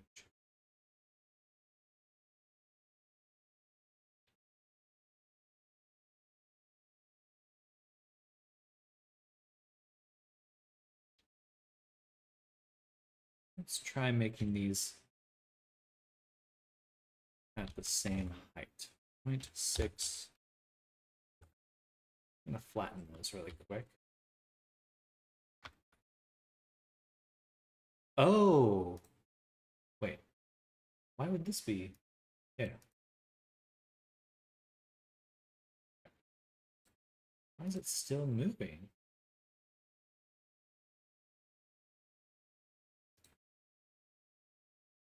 That's surprising.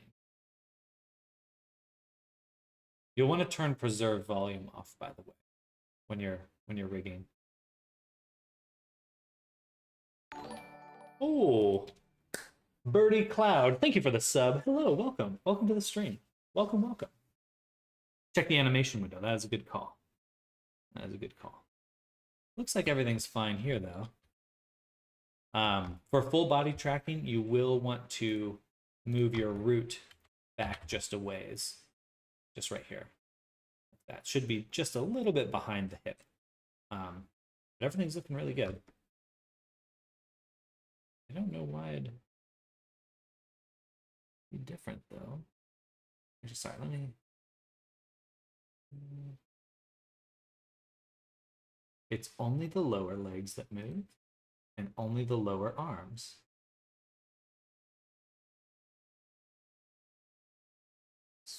Oh.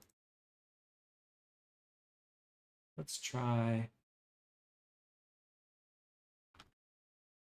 just say update armature. Already up to date. Okay, clean the scene. Nothing to do. Old remap settings, update.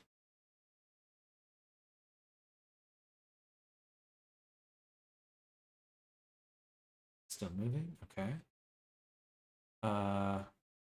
Let's just go ahead, say target this one, and we'll make just another random armature. Say there, unbind.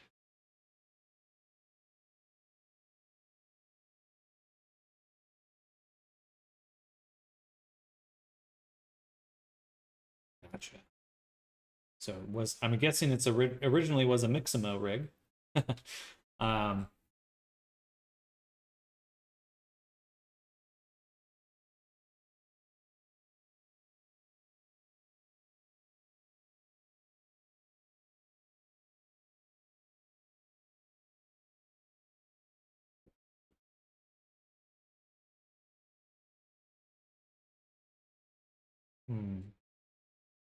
If you reattach it to the Mixamo rig, or sorry, retarget binding only with bait. What was it again? There's a way to remove it. Retarget. Did you? I think you might want to reattach it. And I believe that once you bind it, there's an option to unbind it. So you may have started doing other things before that unbinding process happened. So potentially that could have been it. Other than that, you may just have to rebuild your rig really quick.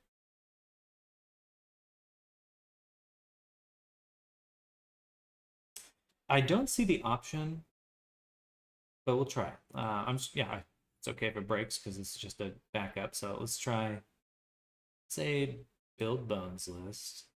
Unbind only. Still moving them. They're just kind of jiggling a little bit. Seems like an option I've tucked in my GRT somewhere. And, oh, actually, let me go up. That's good. No, that wouldn't affect anything. Rotation's good on the body. There's no shape keys. It has to be the rig that's messing up. There's no bone constraints there, but okay, let's double check our bone constraints here.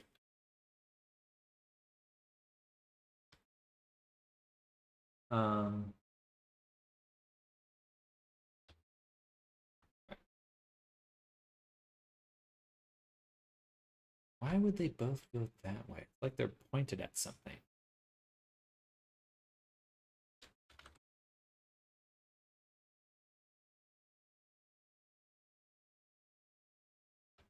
I believe in here, there should be an unbind. But for me, it's breaking because I don't have the original armature, but there is an unbind option right there. It's in this little gear menu under the retarget in your Autorig Pro remap. At least that's what I'm assuming you were using for retargeting. You show what happens when you move the hand in the control rig. I'm invested now. Let's take a look. So that's, looks like it's behaving fine. And again, there's no constraints on it.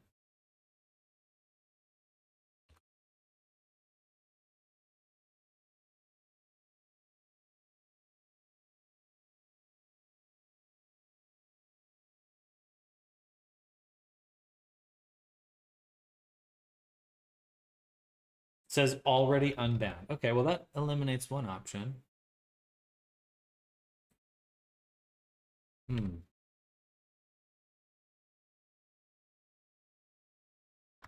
you have this bent, so that shouldn't be an issue.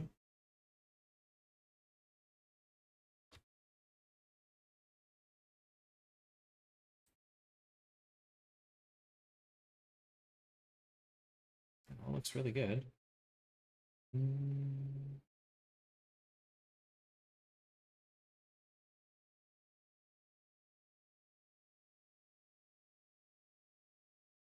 Tempted to just export the rig and bring it back in.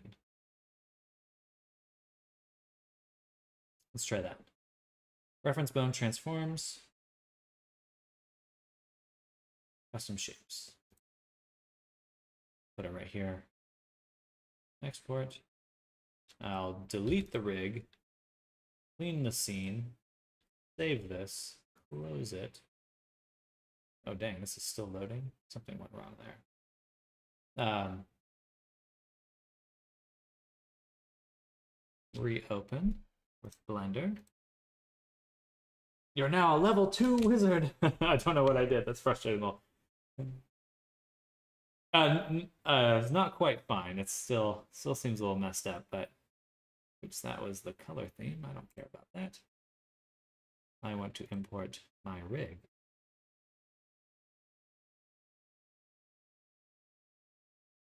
Or wait, did I?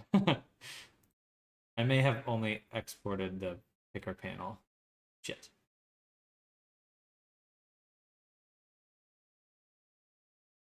Oh, it seems to be fixed on my end somehow. Interesting. It's weird that it came out on this end still messed up then. All right, well, I'll just leave it alone then. If it's working now, then it's working. That is weird though. I definitely only exported the color picker there. And I apparently have broken my Blender file, so let's go ahead and close that. Now it's my turn to break my file.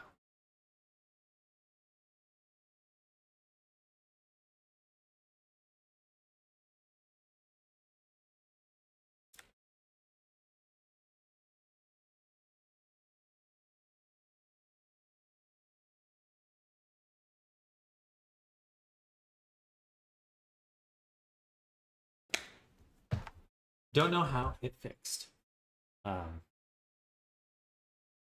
I guess you could export it just in rest pose though.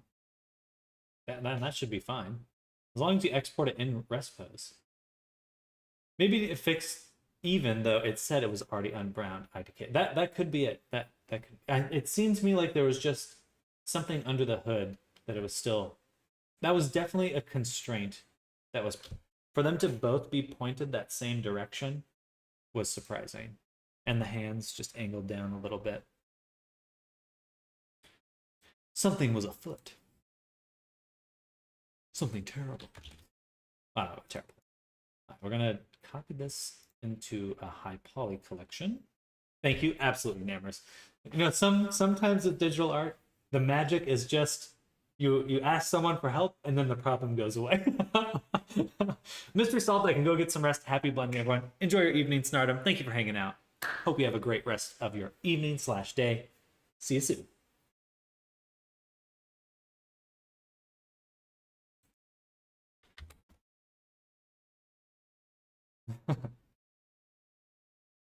And then in here, we do want to apply the multi-res on everything. Excuse me.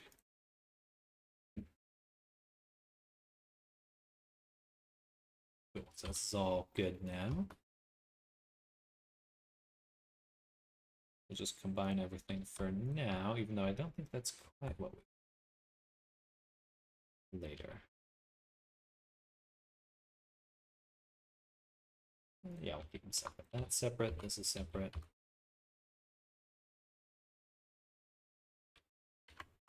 Might as well. That's fine. Okay, so, and they already hooked up to the armature. Kibar, thank you. Absolutely. I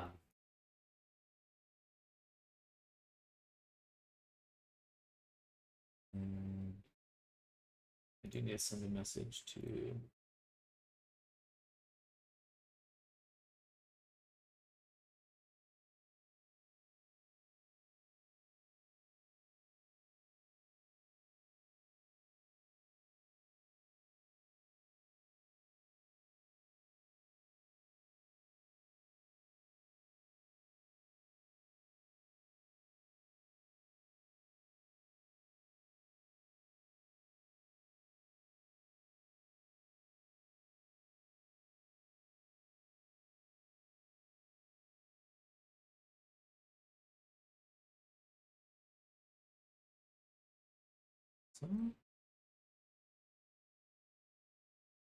okay, we exported, and now he should have multiple outfits, which he does.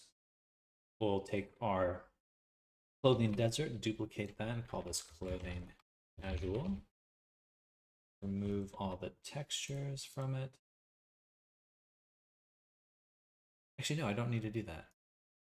What I need to do is save this. Go into our older version of Lunathal.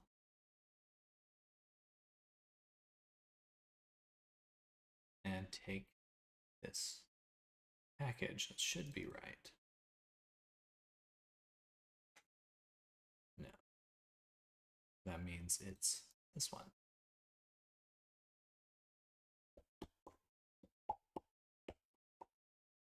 And then we'll deselect everything, none.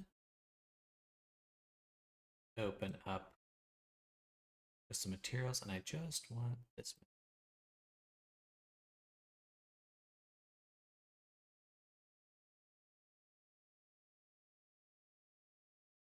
That should be it.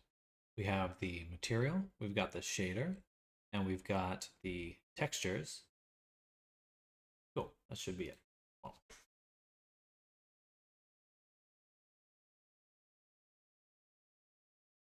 Well, it's 4:30 already. What the heck?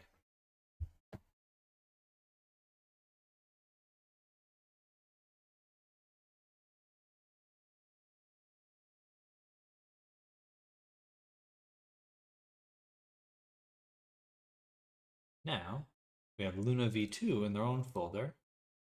And I think we'll just drop it in, at least to see what it looks like for now. We'll probably have to update the material, I'm assuming, but for now, let's just give it a shot. So, it turned off because of the discard.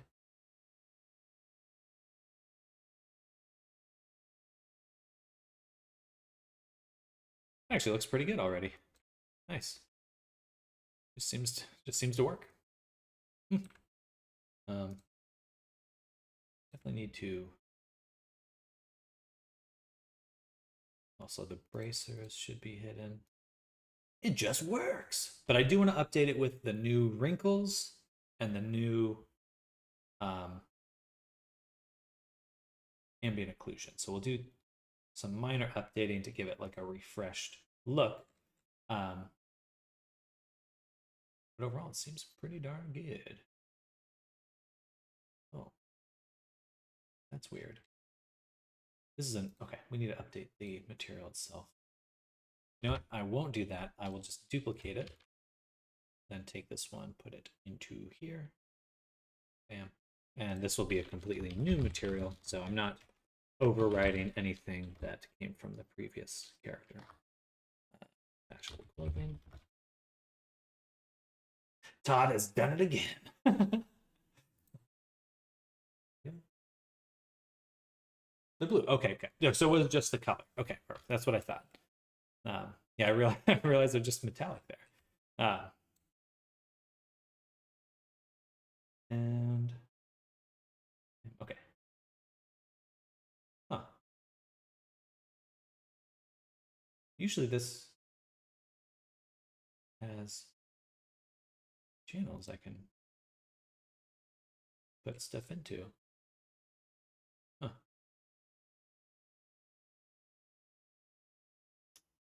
Oh, and that's still the old version. So now we update it to Poyomi Tune and apply Poyomi Upgrade. Now we should have these packed in there. Perfect. Okay.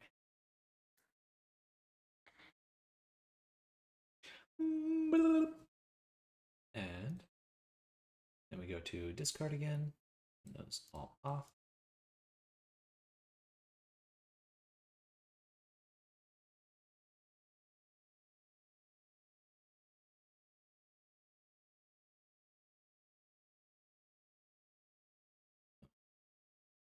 Yeah. Right, they're here. Yeah, we can see this one. So why? Oh, I'm foolish. Take this. Place that. Okay.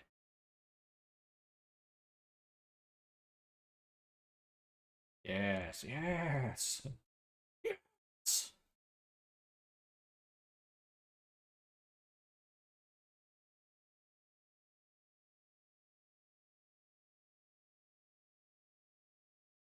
Good stuff. Cool. That looks quite good. We'll just go ahead and do some tweaking to this. Then we'll bring in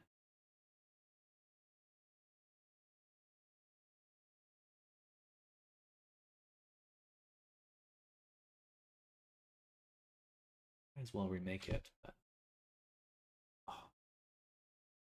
Yeah, I want there's no ambient occlusion here. It's a little bit right there. We'll still want to do a rebaking of everything.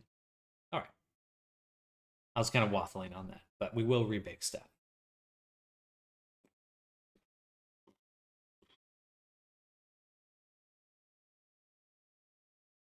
For the shading, rim lighting, I will copy from the desert clothing. Copy.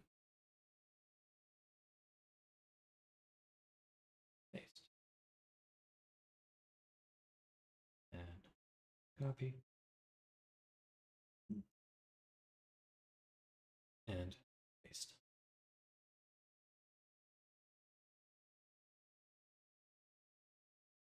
That came out well.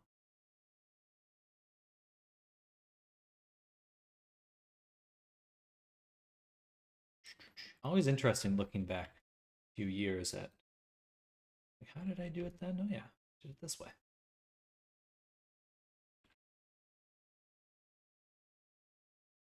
Okay.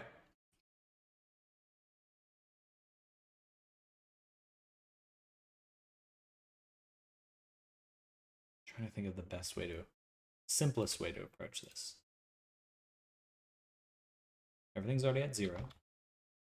So all we really need to do is turn on casual and the high poly if they load.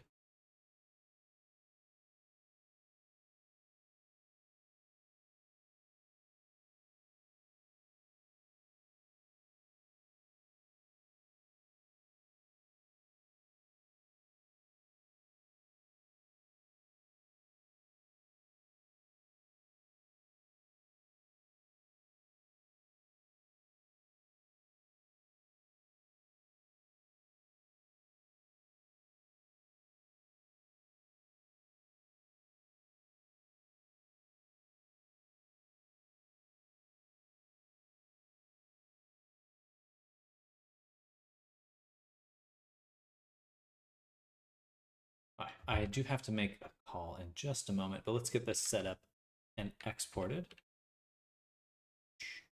Move these back, move these up. Oh, they're so laggy.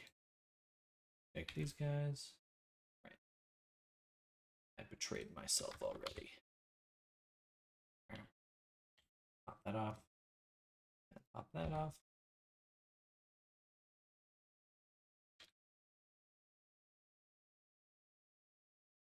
My poly again.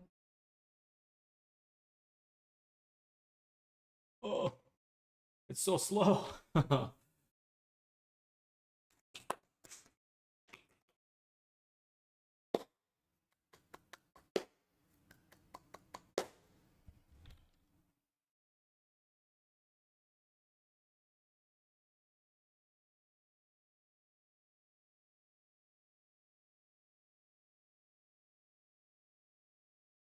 Wow, it's really slow.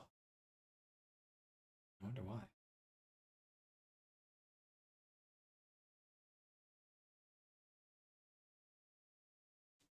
Something about the shirt. It's too dense. Okay, then I'll just make this call right now. One moment. I'm gonna go to the restroom, make a little call. I'll be right back. BRB.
All right, I'm back.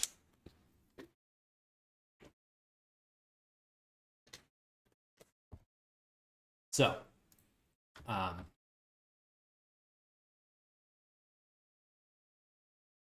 got good news. Apartment scoped out. So we're probably going to be getting an application in after work's over, after the stream's over. It looks nice, actually. I'm actually pretty stoked. Definitely not as big as this place, but it'll be nice. I mean, this current situation, this house here is just purely temporary, but it's nice while it lasted, which is not very long. I think 1 month.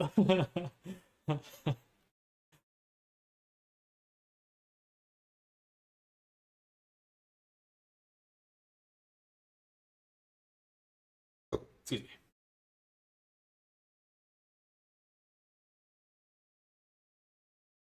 All right, we'll have to make a displace for all of them. Let's go ahead and make that now.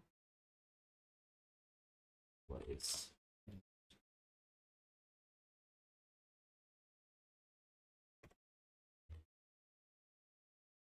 Select all of them, go to Object, Link, Transfer Mesh Data, Vertex Groups. Sorry.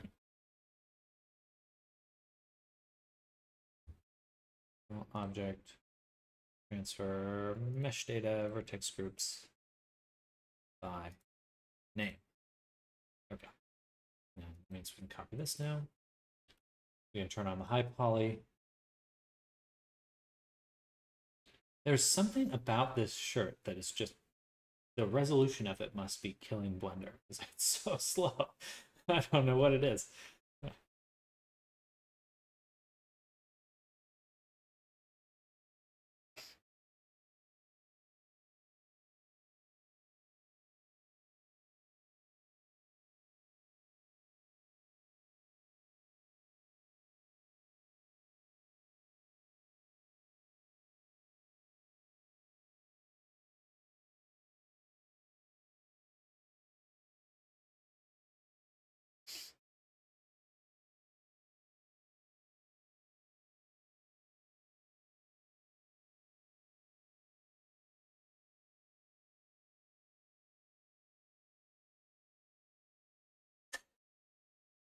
Sorry, sending stupid memes.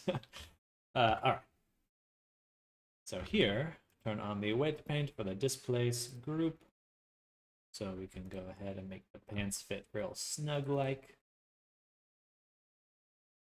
Done. Should be very close with shapes work.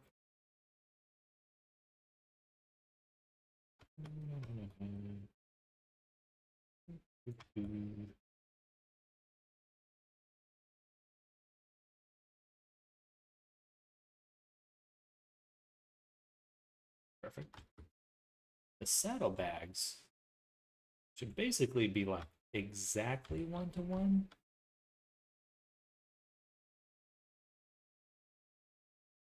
They don't appear to be one. Oh no.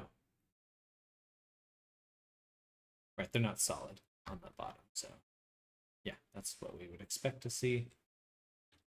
Maybe just a little bit less there. Yeah. Yeah.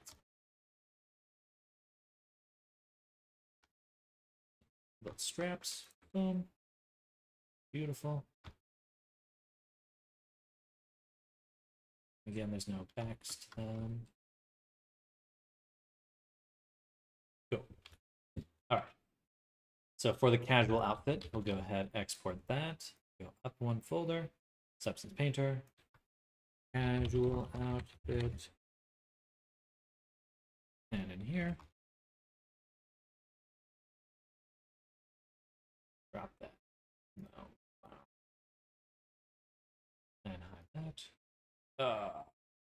That was the cage that I exported. That was not the.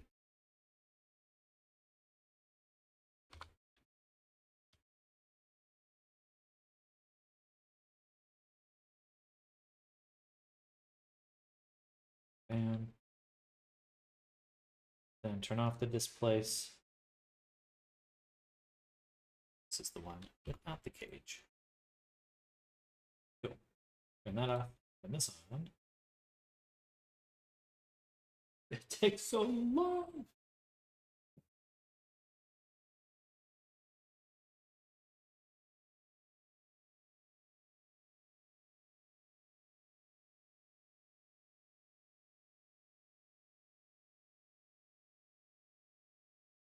There we go. Sure, we can select everything. Yeah, it is 5 million triangles actually, so I think I went a little overboard on the resolution for this sweater. But whatever, we'll export it now. High poly. It's going to take a little while to export.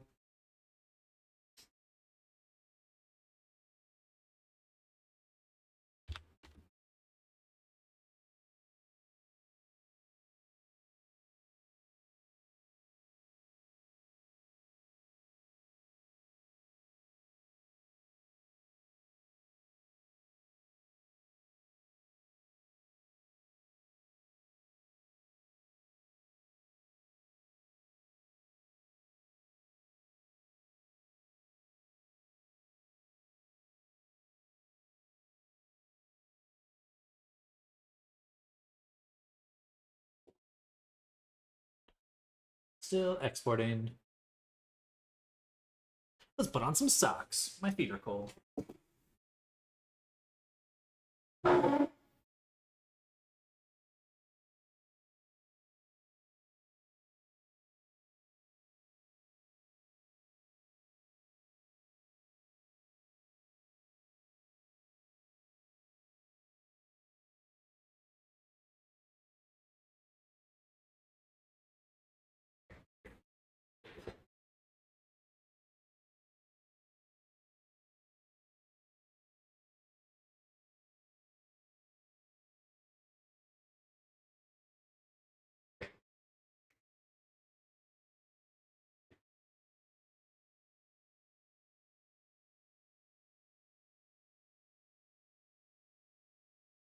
Telluride? Oh, sorry.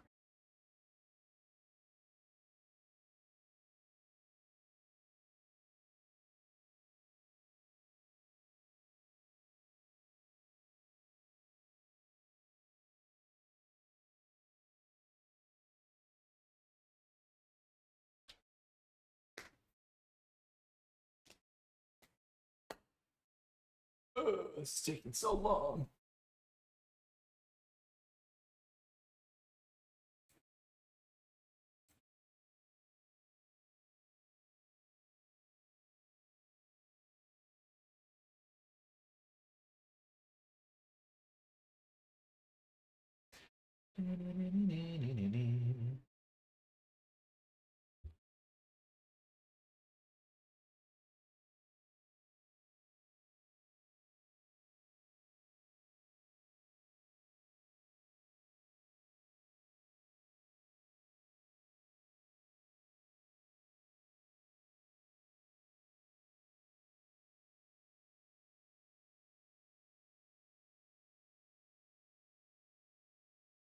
There we go. That took a while. All right, now we can make a new file in Substance Painter.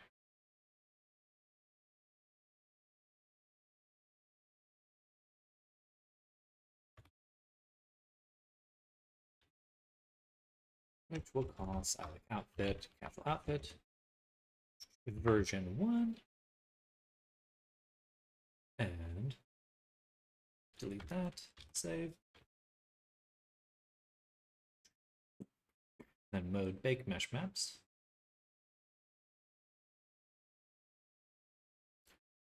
Oh, this again, it's going to take a while to load. We can also use a cage in the meantime.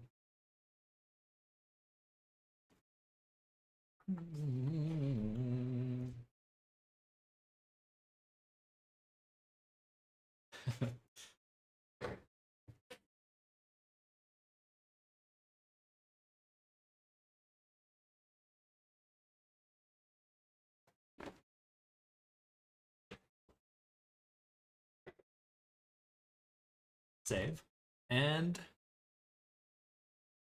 bake.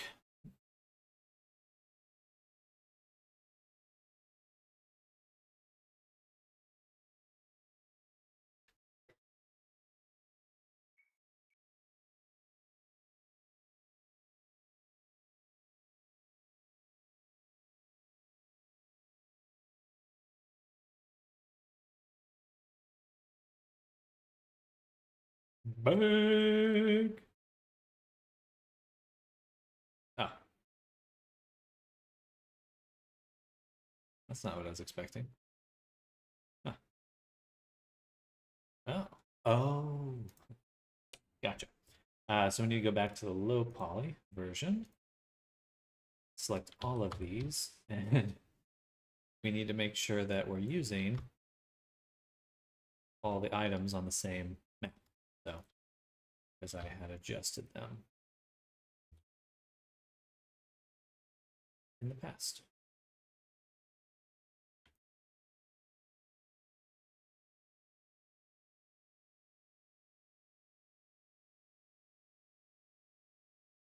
Three.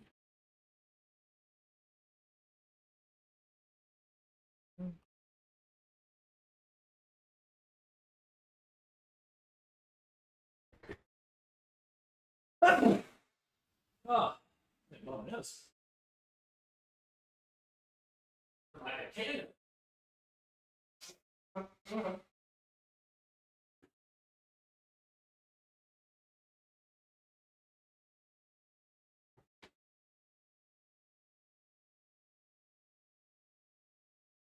Oh, thank you. Appreciate the blessings.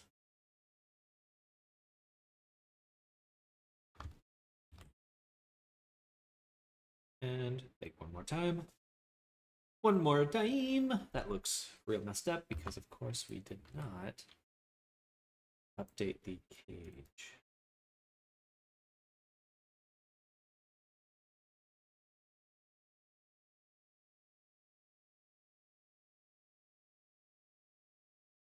Why would the scarf be messed up? Because there are overlapping values, so or it's a mirrored mesh. That's right. Because I used a solidify in the past. So I think I'll actually need to go back, delete one half of it. Otherwise, we're going to get these little triangles.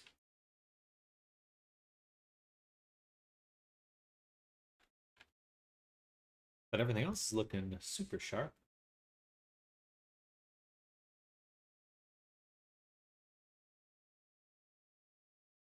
Super crispy.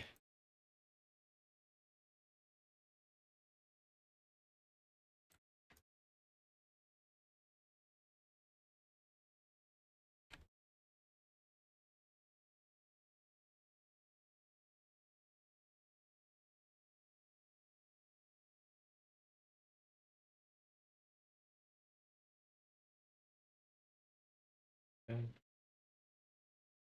Those are baking nicely. Awesome. That's good. Perfect. And perfect. The sweater is a little... May actually bump up the resolution on this one a little bit. How do I do that? Do I just subdivide?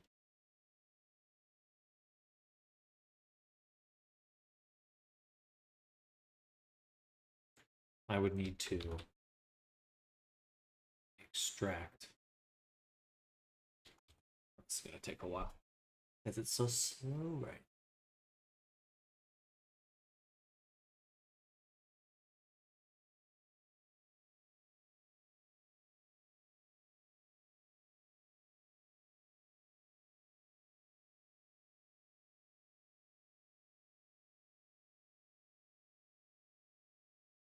There we go. We're gonna set this down to 1. So this is what I have, the level I have it at right now, 0. Isolate this. I bump it. 21,000 just for that shirt. I can't do that. Okay. Cannot do that. It's too much. Too much.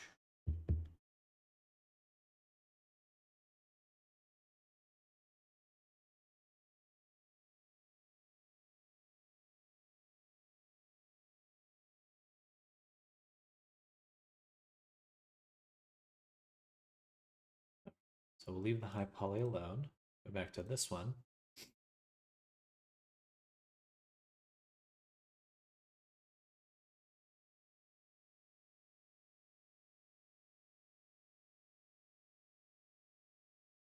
You just have to smooth out the shoulders a little bit. Not quite what I want to do, but I think that's the only way to prevent the weird jaggedness. Make sure it fits now.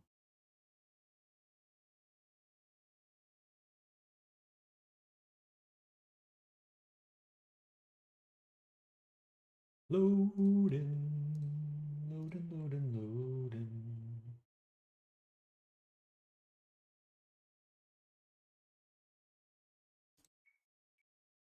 Okay.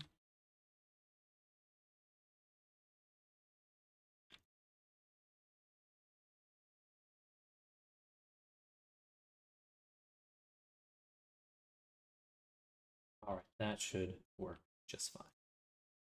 So once again, export with the displace. This is the cage. And turn off the cage. Send this to here, base.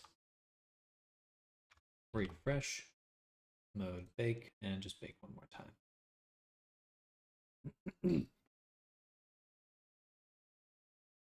Huh.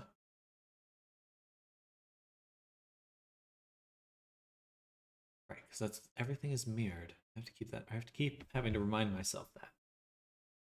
We're getting there. So close. We're in 1K. So here's the 2K version.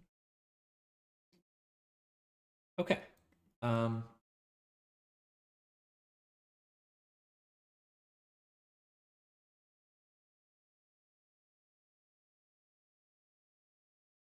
right, sweater looks good. Now we just need to figure this one out. What do we do about this? We'll make a new collection, which we'll call Casual Scarf. This one I will duplicate, and I'm going to send this one, go there to hide. This is the one we're going to edit. So what I think we're just going to do is select this one and this one, delete it like that.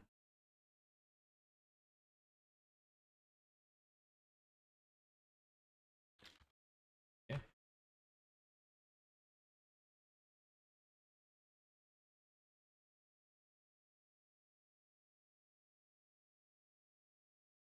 There's still overlap, but should be better.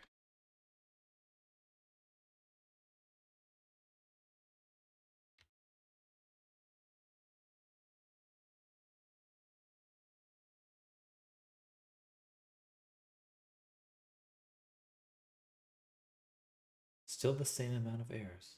Funny. Or maybe not. No, it is better. Okay, good.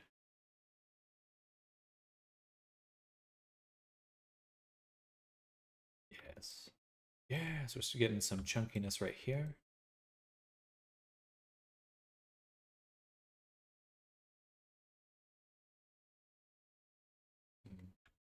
The edges do look a little rough. Maybe I will just keep the older textures just for the scarf, because it doesn't really need as much of an update as everything else. Okay, save that.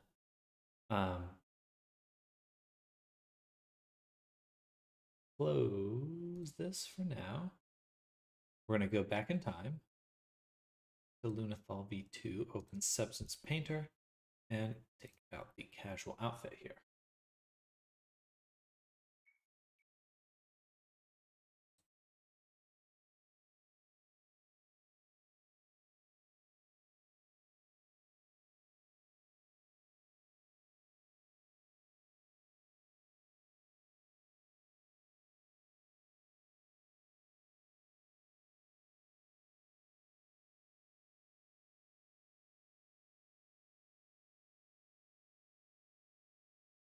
Cool. And then we can actually just take this whole collection, drop it into one folder, to one folder.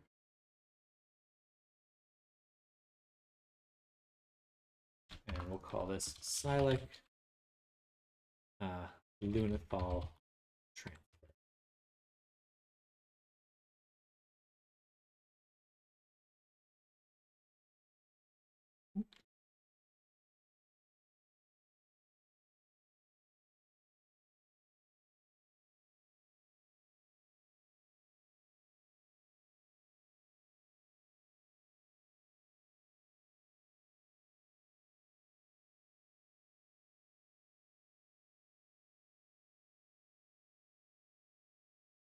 Okay, and then we can create a smart material from that.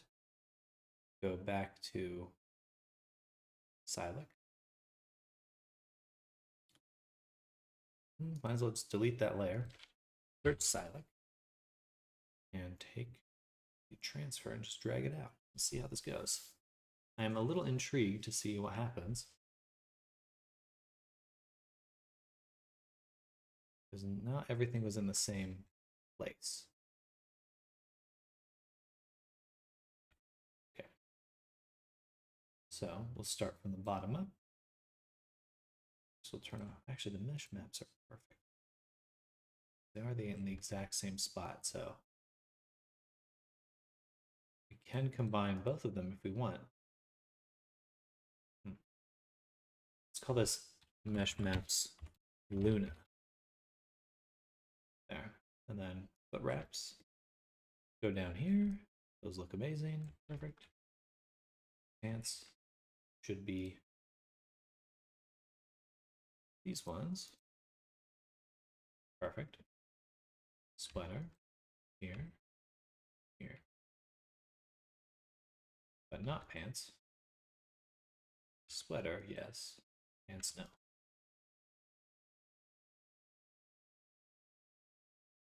Scarf.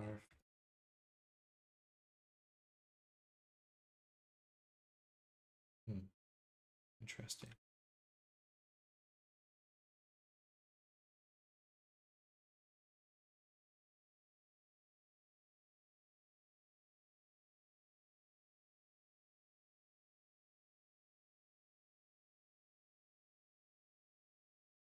A lot of that still looks on point.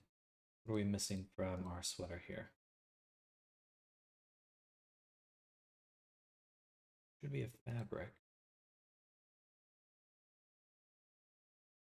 Right. This one's for the chest. This one's for the arms. Good stuff. And then on the pants, we have the seam. It's pretty good still. That gradient's messed up.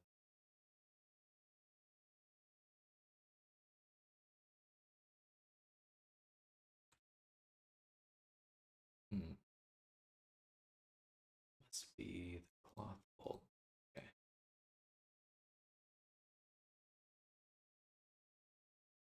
Fold. Here. There.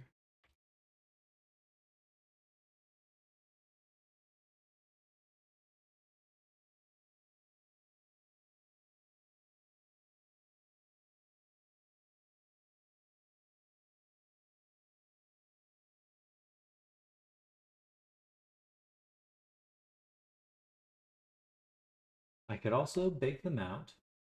I already have all the maps baked out.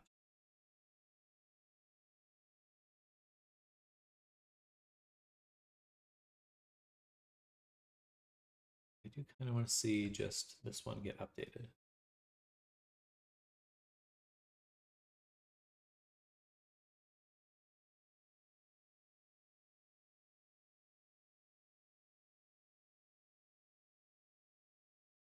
I don't need these anymore. I've already painted in the wrinkles. This one we're missing though.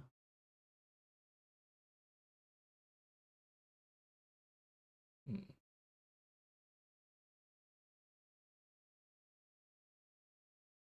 think we'll redo this.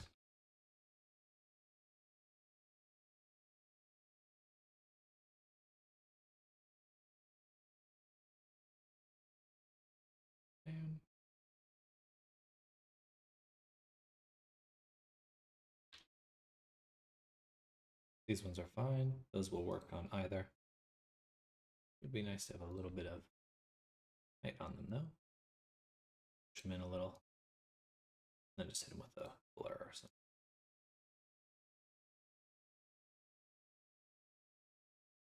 Cool. Stuff. Sweater.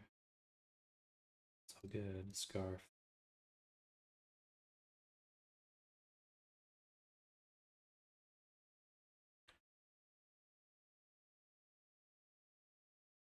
That should be fine. The trim though.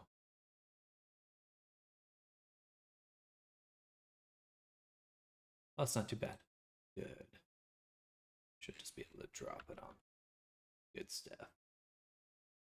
This is why we save things as alpha textures, so we can just cheat and get everything back really easily.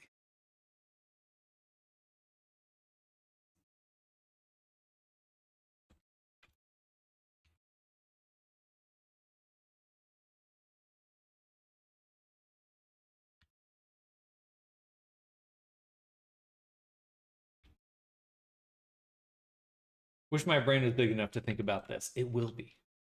Together we'll make your brain so big. The biggest brain.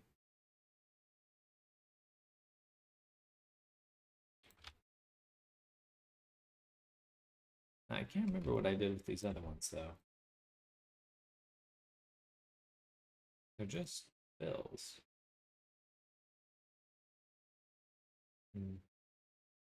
I think for that,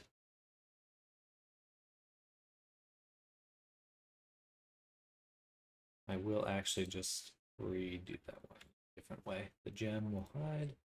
Yeah, I'm gonna combine this. This scarf should not be redone this way. Angstrom Levy big. Let's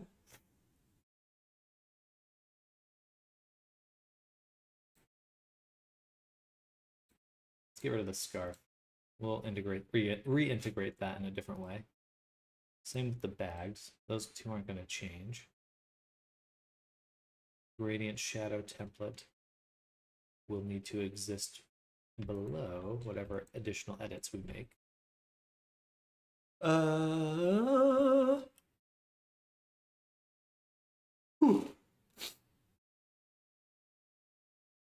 What I do want to add though, some of our additional template tweaks we have been using.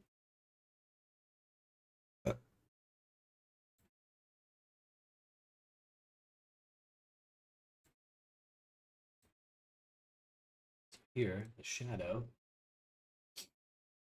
will make very dark. Intensely so. And adjust our curvature, take out the blur, find a nice balance here, something like that. And then turn down its visibility. All right, there.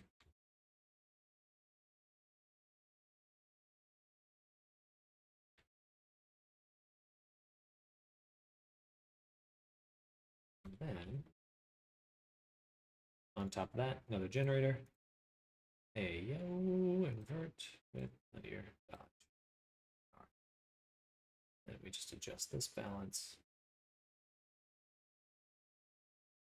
Intensity. Okay. Now we're getting some nicer wrinkles on these clothes. We'll paint out. Or no, we will smudge out. No, we need to paint this. On a pass through.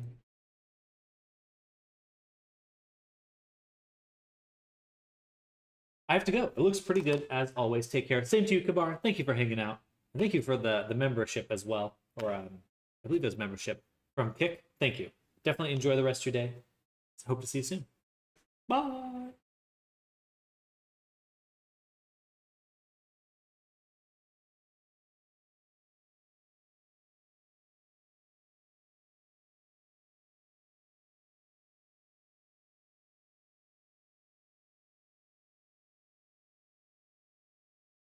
I'm just gonna smudge some of these, get them nice and smudgy.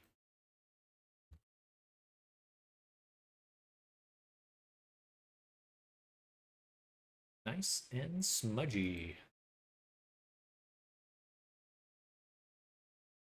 Absolutely, Kabar. Enjoy your day. Get some good rest.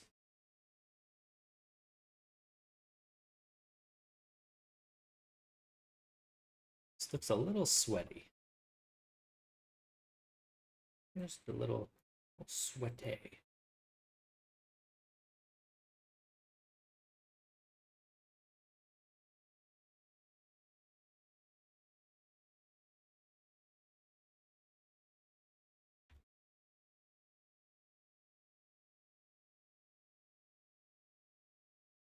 Comfy sweater.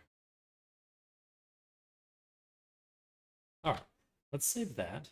And I'd like to see what it currently looks like in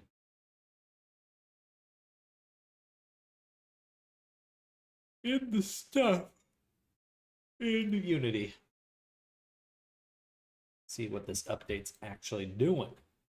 Because if it doesn't need to be updated, I'm not going to update it. But I would like to at least explore what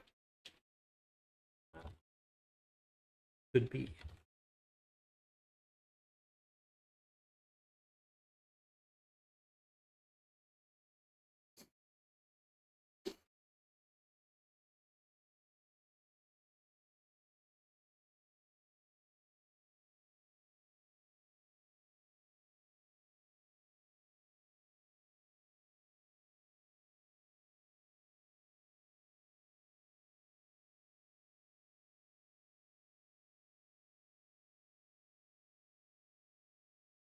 Export.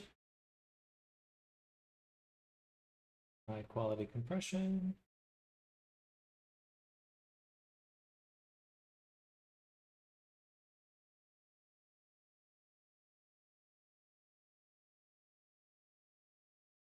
Got all my UVs squared and finished last night. Only remember that the character is asymmetrical.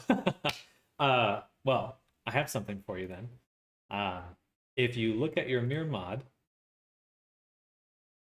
there is an option in the mirror mod called Mirror U. And so that means it'll flip it horizontally across the middle of your UV plane. So if you have your square here, then it's going to flip it to this side here. So you may not have to, you could still keep your mirror. You told me that last night. Darn. Next time. It's always a learning, always a learning opportunity. And we'll say V2 for this one. And I'll drop in the updated textures and stuff. Oh, wait, what?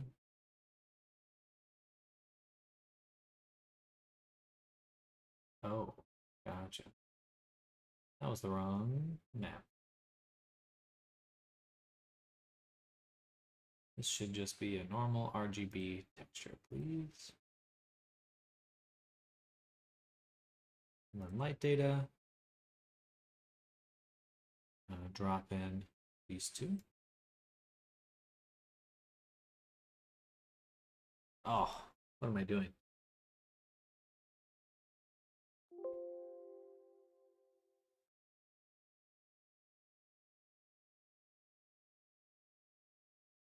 I messed that up. V2, V2, perfect. All right. I manually applied the modifier and scaled the individual side to flip it and just eyeballed the size. It took longer than it needed to. I only just recently started using that mirror option. It was definitely not one I had really experimented with before. It's nice. Probably not necessary.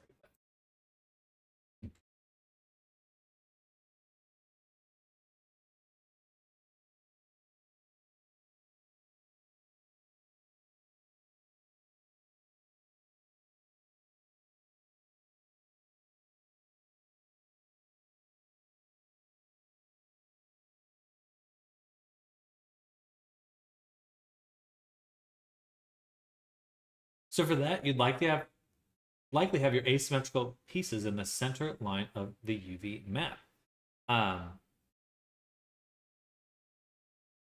It depends on what you mean by asymmetrical. If asymmetrical, you mean just the UV map should not be mirrored or laid on top of itself, then the mirror modifier is probably going to work great. But if you have like one arm bigger than the other one, then you probably want to do what you just described, the more manual way. Like if one arm, you have like a tiny arm and then a huge arm, just the texture is asymmetrical, then yeah, then the mirror modifier would work nicely for that one, because then it's just like you just arrange it on one half. Anything like the face or the torso, those I'd want to be right on the line, right on the middle line. Oops, because they touch, right? Because they actually touch. So anything that touches in 3D, do your best to make it touch on the UV map. But for like your leg or something, that could be over here. It'd be fine. Yeah.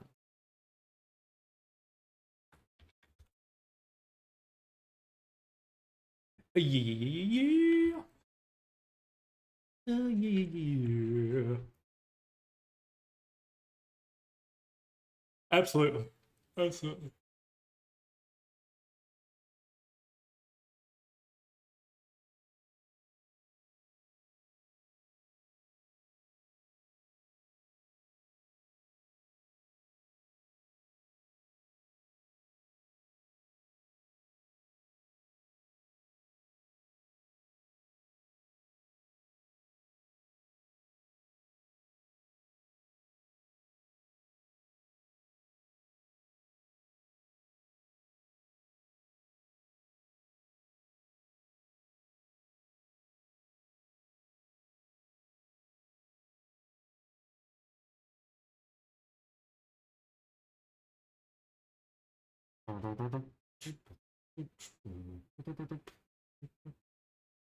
Okay, I think I've updated everything. Pretty sure. Now I just need to apply it to the FBX. V2. That definitely looks better right there. Um, Pros and cons, pros and cons.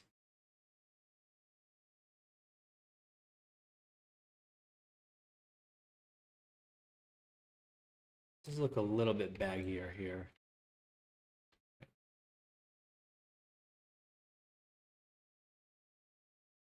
But overall, it looks quite good.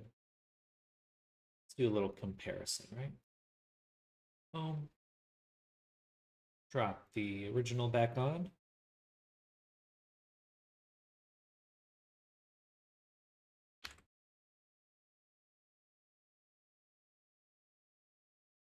So we're definitely missing the gradient.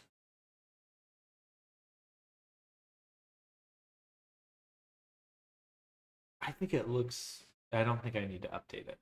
Maybe the scarf. These normals here look a lot better on the scarf. Just this spot, just this front scarf could probably do with an update.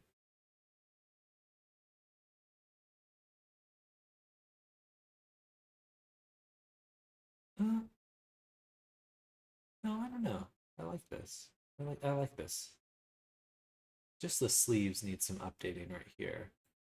Everything else is looking pretty good. Gonna be a bit of trickery. Hello, Sai. Welcome. Give me a bit of trickery to get it to work proper. But we'll do the version 2 for now.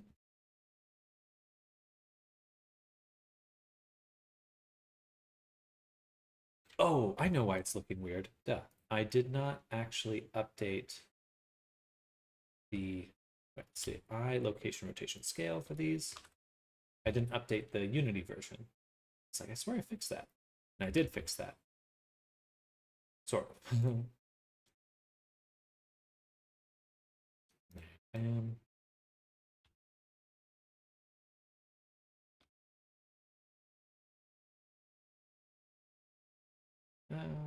actually, sorry, one second. Do this. Bam. We'll go ahead and make another backup copy, which we'll call 17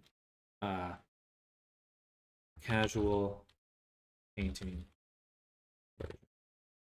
There we go. Hello, Idiot Fox. Welcome. Welcome, welcome. Hello.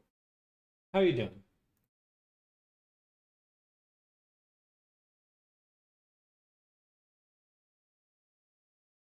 I appreciate you following up on Twitter with me. And that is my email, samdetter@gmail.com. Hey. Bada boom. But right now we're working on this snaky guy right here. We started him from scratch. And right now we're working on this outfit of his. Got his body done. We got another little desert outfit. Well, that's wild. It doesn't usually look like that, though. Let's see. Bam, bam.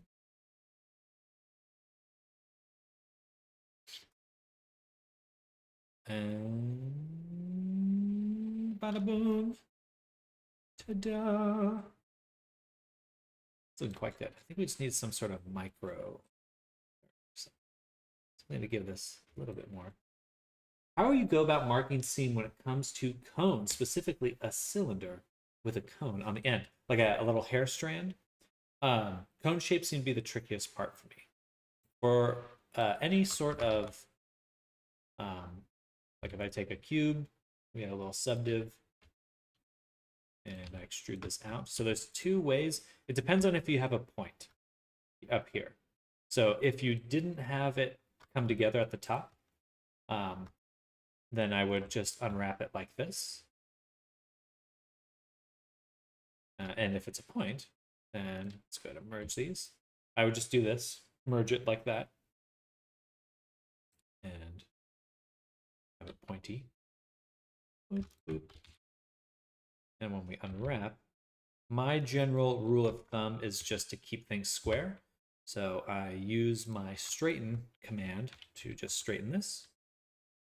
And then I just put this in the middle right there. So something like that. If this was a longer cone, it'd be the same thing. So for example, bam.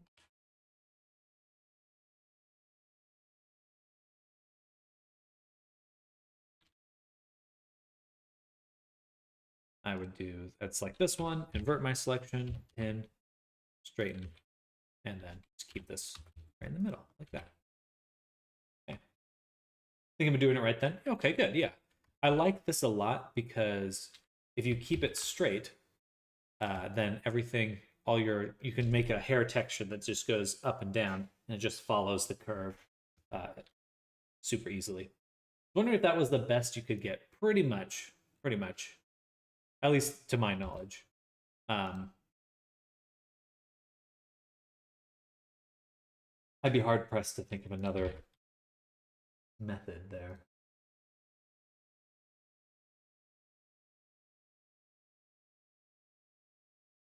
Absolutely.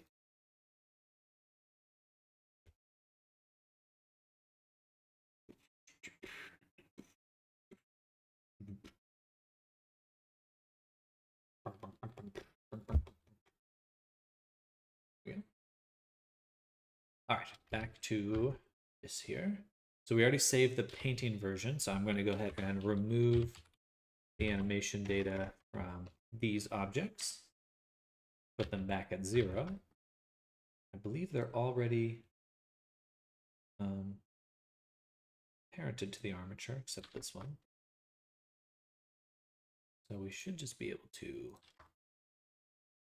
Control P, armature deform. I think we just export everything again. Right, yeah, should be good.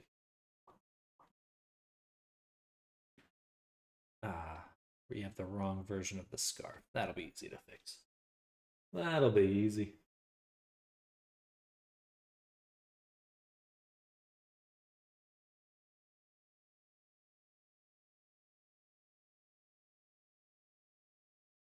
Piece of cake. Easy peteasy.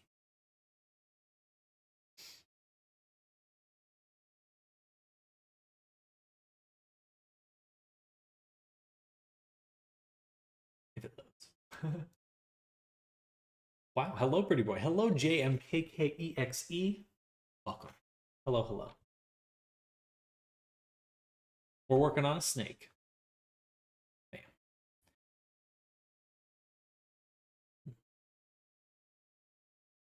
Nice place. Well, thank you. I'm actually going to be moving pretty soon. I unfortunately need to find a new apartment.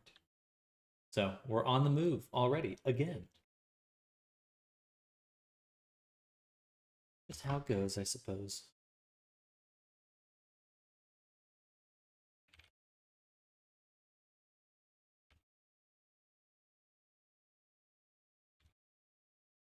It's better not be on a shape key. Very good. All right, that looks like it fits well. Now, I don't know. Let's go ahead and get rid of the vertex groups. And the displacement. And we'll slap the transfer the vertex groups back in. I believe it should move with the tail now. Yeah, beautiful. Nice. Perfection.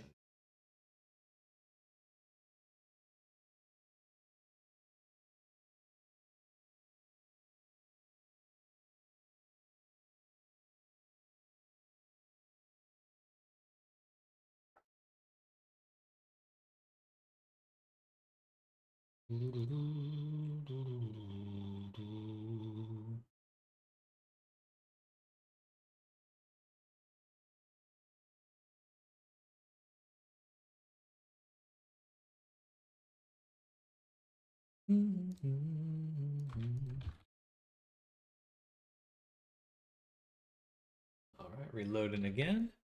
Now the bags are in the right spot. That's awesome.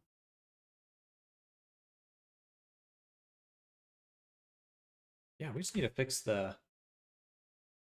This actually does look really good already. We just need to fix the bags and the scarf when it comes to their texture. Get the gradient working a little bit better. And I'm very pleased with this update. Very pleased.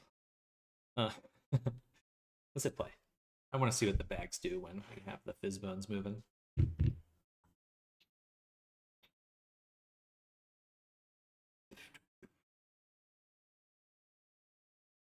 Ooh, those look great. Oh, those work really well.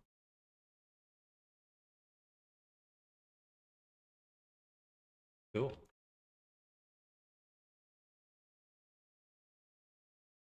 I really love the big like gecko quality of the tail here. It's very satisfying. Okay.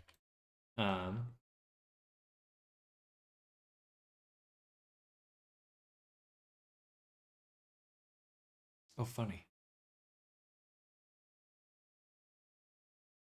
Did I retransfer the weights? No, I just had them. Plane collider? Yes, yes. Just we just have a floor, just a plain fizbone collider, as in a flat surface.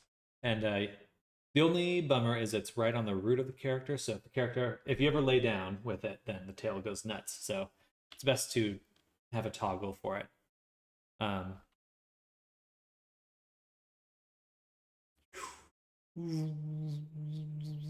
Okay. Sorry, couldn't resist.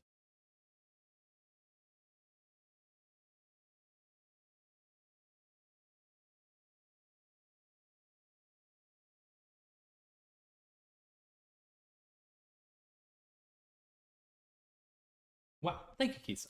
Looks really good on it, makes the tail feel so much heavier. It does. It does. I really love that kind of coiling look. Yeah, it does feel pretty cool. I do prefer to model tails straight and then just use the VR chat settings to tweak it afterwards. Trying to model a tail when it's doing weird things is always a little trickier. Love the quality of the model. Thank you, Keysign. Thank you. We're not done yet. but I appreciate that. We'll be done soon. Or do I know? That's right. Yeah, Goose after. I suppose I'm preaching to the choir on that one.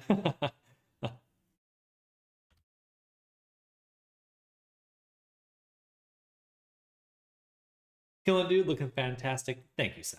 Thank you. I'll switch that in. No, I think that's good. And then I did get rid of the scarf material. I regret that. So let's bring some of it back. We'll go to our Stylic Lunathal transfer smart material we made. Turn it off, grab these two, drag them back out,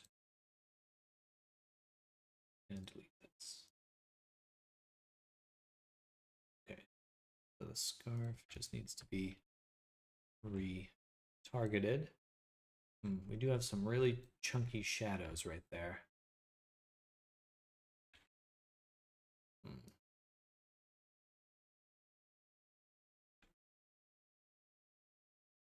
That's from the older version, so when I turn it off, we have these normals.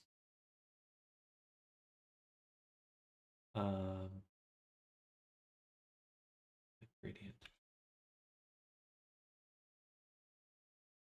Interesting that that line is only in here. So what is causing that? It must be this bevel. Something in here is causing that line. I don't like it. Right? I definitely don't see it there, but I only see it when this one's enabled. Is there a way to hide meshes in Substance, or are you stuck with what's in your FBX being there always? So far, I haven't figured out a way to turn chunks of mesh on and off. And that also, even if you turned a chunk of mesh off, you still couldn't like paint through the mesh. So, yeah, just exploding them seems to be the best way. If you're just doing like a visual inspection, you could always make a layer with like 100% opacity and just like mask things out in order to like visually inspect. But when it comes to like workflow, not really. When it comes to, you know, actually painting things, no. No.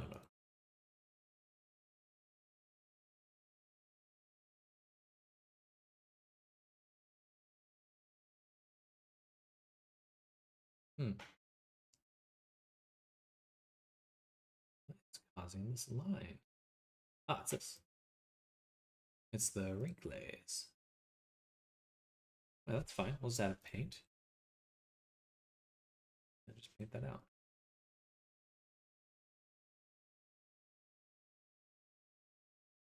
Actually, I don't think I like that at all. We'll just get rid of it. Right.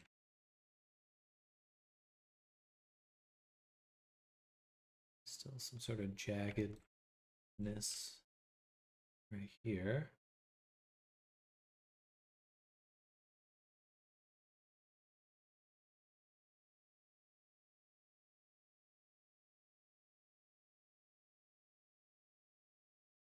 It's what's ever giving it this highlight.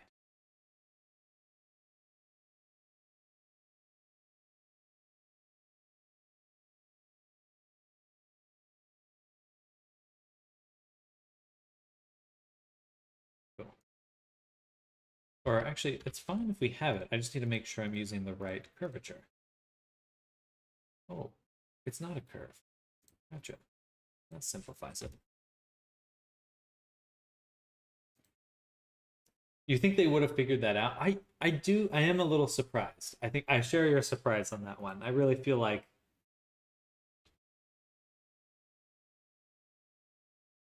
yeah, I feel like we shouldn't have to work around it that way.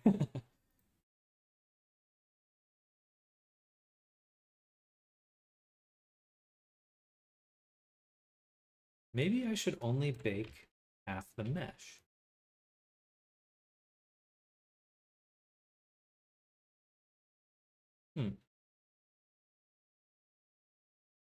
instead of deleting the other side, underside.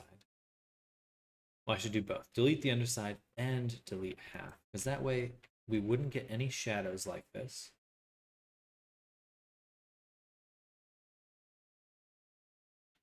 That might work best. Let me write that down as one of my options. I've only got another 20 minutes of streaming, and then we'll be calling it there. So, cut scarf in half. One option. Let's take a look at the bags for now. What we're missing is this grain texture.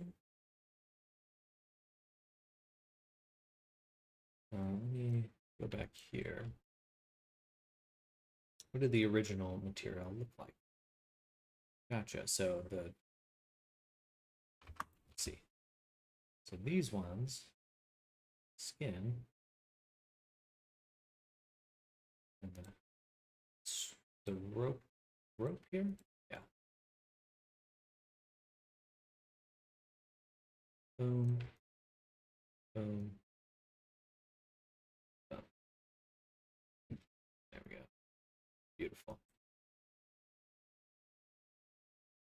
Love the hollow markings on the tail. Thank you. Thank you. Oh, hello, Goo. Welcome. This model came out great, Sam. Hope it's been good. Sorry to hear you're having to move again soon. I appreciate that. I appreciate that. Just how it goes. Just how it goes sometimes. I'm sure I will be quite happy to be in my new place once I'm all settled again. Where are you moving out to? I'm moving kind of back to the area I was in before. I expected to be at my current place a little bit longer. Where I am right now. But, you know, just how it goes.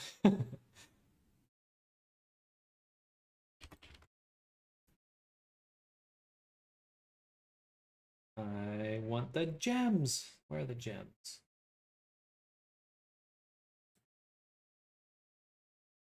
We should have little gemminess.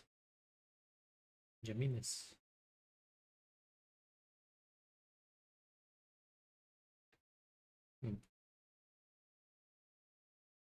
Such is life, but I hope you get somewhere great soon. Thank you. Thank you. Will you be closer or further from In-N-Out when you move again? You know, it's funny that you say that because I will literally be right next to an In-N-Out. I'm not even joking. It is like 2 minutes walking. It's literally, I could, if I was on one side of the building, I could look out and see the In-N-Out from one side of the building. So dangerous. I don't disagree. I do not disagree. The temptation is strong.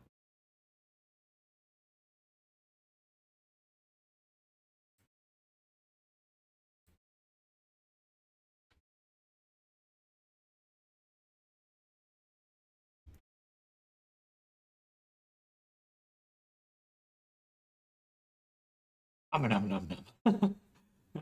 Maybe wants to live vicariously through you one burger at a time. Well, I will be certain. I should do. Maybe we'll do a mukbang. Is that what they call them? They'll like eat on stream. Do an In-N-Out mukbang sometime, and I'll throw up. Eat so much In-N-Out, I throw up.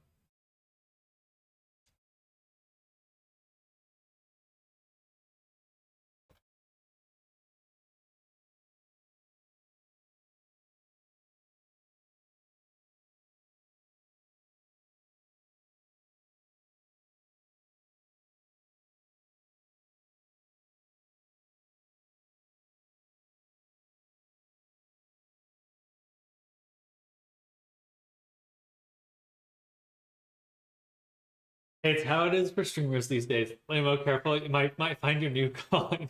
In-N-Out mukbang VR. The headset's all like greasy. So full. It would be very easy to theme my Quest headset as an In-N-Out because In-N-Out's colors are like white, red, and yellow. I just need red and yellow, and I could make an In-N-Out themed headset. Sure, we're gonna need our weekly In-N-Out review stream. It's still delicious. sobbing, crying, shitting, farting, whole headset smothered in sauce. I was gonna say farts.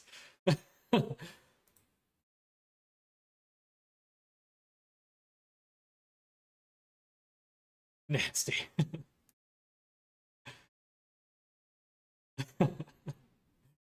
That is disgusting. I will do. I will try to do a mukbang stream sometime. I mean, have any of you had? Who here has had In and Out? I feel like Frofador's had In and Out. Such a goober. It's true. I'll be even gooberier afterwards.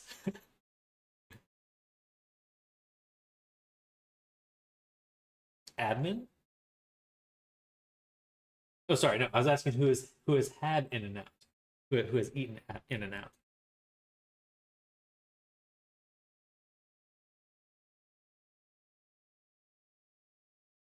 I hate it. Fair, fair. Is it the name of a restaurant? In and Out? Yeah, it is a restaurant. It's like a burger place from that started in California. So it's like got like a lot of beachy vibes. I have never. We have a similar place here in NM now called you're in New Mexico. Okay, called Freddy's. I think I've seen a few of them popping up here in Texas. Oh no, I'm a vegetarian. Gotcha. What? You've never had it? Or no, Kisan, you said you've had it, but you dislike it. So your opinion doesn't count. That's good. Oh, here we go. That's the metallic there. And there should be some wrinkles around here. Where'd my wrinkles go? There.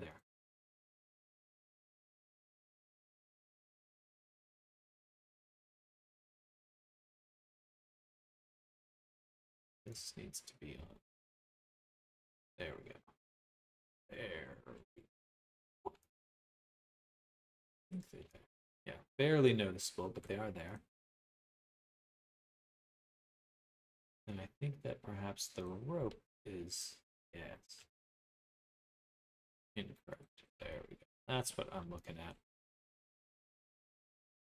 Sorry, I mean I hate mukbangs. Oh, gotcha. That's fair. I personally have never like sat down and watched someone eat a bunch of food. The silver is a nice touch. Thank you. We're gonna try to get the little gems sorted out next.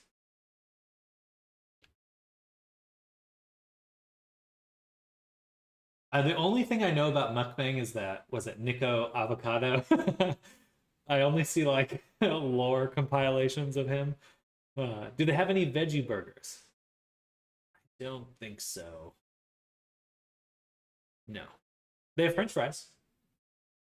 And well, I guess no, you're vegetarian. You can eat a chocolate shake, right? Because you're not non-dairy. It's only vegans that are non-dairy.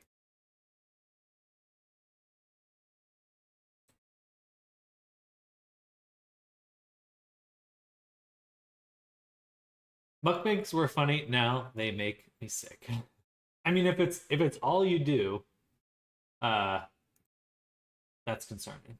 And if that's like what your channel is about, I think that you're inviting a lot of trouble later in your life. That's for sure. Shake sounds fun, but IDK if I would go there for fries only. I don't think some people are really into In and Out fries. They're okay. I don't think you need to sacrifice anything to go to go get them. Here's the gem. That may be sacrilege to some Californians out there, though. My family disowns me. I think Nico Avocado is more of an anthology thought experiment than a mukbang channel. a fever dream.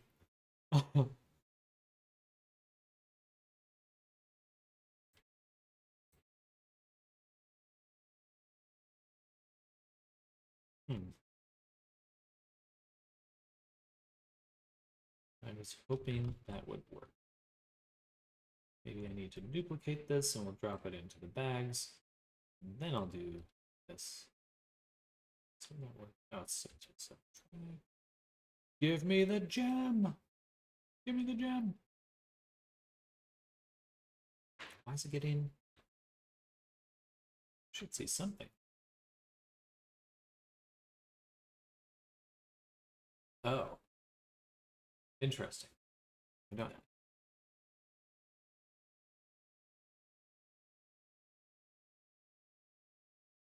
Did I miss the...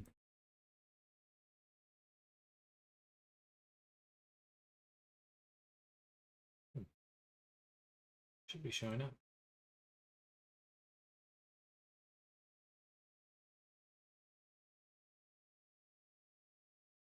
I don't know. Oh, I'm definitely losing steam. It's been a long day already. Snake got their Gucci gem encrusted tail bags on display.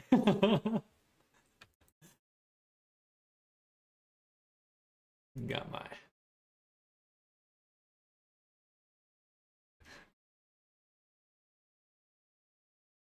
Gucci.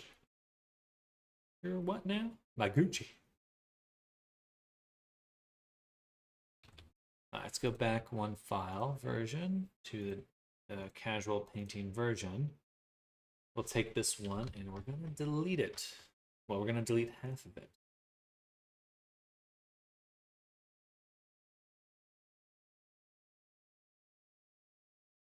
I gotta go run and make some dinner. See you around. Sounds good, Profidor. Enjoy the rest of your day. Thank you for hanging out. Hopefully we'll catch you soon. But have a great one. Yeah, all that talking in and out has made me quite hungry, honestly.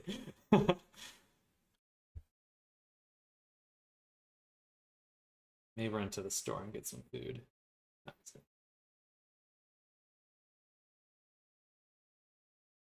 it. How'd you make such a nice gradient on the scarf here?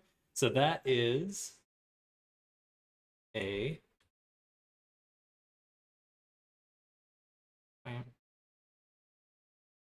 just a so they have a gradient option for your fills on Substance Painter in here, and I just put it on the UV map. For the sweater, I have it in physical space. So here I set it to planar project, so it's actually a 3D projection. And then I think it's just this right here. So I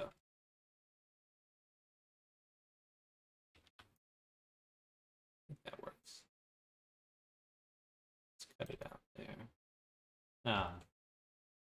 But this one's just the same alpha texture, but you can set up here the projection type, and there's a lot of really cool ones here. The cylindrical and UV I use a lot. Triplanars also. I mean, they're all amazing. Oh, sorry. The UV is the standard one. Cylindrical is great because it wraps a texture, so you have like a repeating texture that you want to go around a cylinder. Works great. Warp, you can actually like manipulate the projection. I don't know what this is. UV set to UV set projection. I don't know what that is, but anyway, cool stuff. All right, I think I'm going to end a little bit early, though it is after my usual ending point for the afternoon. Sounds fancy, fancy schmancy, but it is time for me to go get some rest. Oh, and call it a day. I need to make some food, and I got to go apply to an apartment, so a lot to do for this evening. So I'm going to call it here. But thank you all for joining me this afternoon. We'll be back to our usual schedule tomorrow. Morning stream, evening stream tomorrow. I think we'll actually finish Silac here completely. So I'm really looking forward to that. And then Thursday, Friday, we'll do some Resonite stuff. So look forward to that. Go get some rest and food. Thank you for stream. See you tomorrow. Sounds good. Thank you everyone that's lurking out there. Everyone that's new here, definitely hit that follow and subscribe. I stream pretty much every day. True Aquajet, have a nice day. Thanks for informational stream. Absolutely. Thank you for hanging out, True. So I will take it easy. Absolutely. Take care as well, Keysign. Have a good night. Thank you, Goo. Thank you. Good luck apartment hunting. Fingers crossed. Fingers crossed. We've locked sights onto this In-N-Out themed one, so we'll hopefully we'll get that one. But thank you all. Enjoy the rest of your evening. See you tomorrow. Bye, everyone. Bye. Thank you, Goo. Bye, everyone.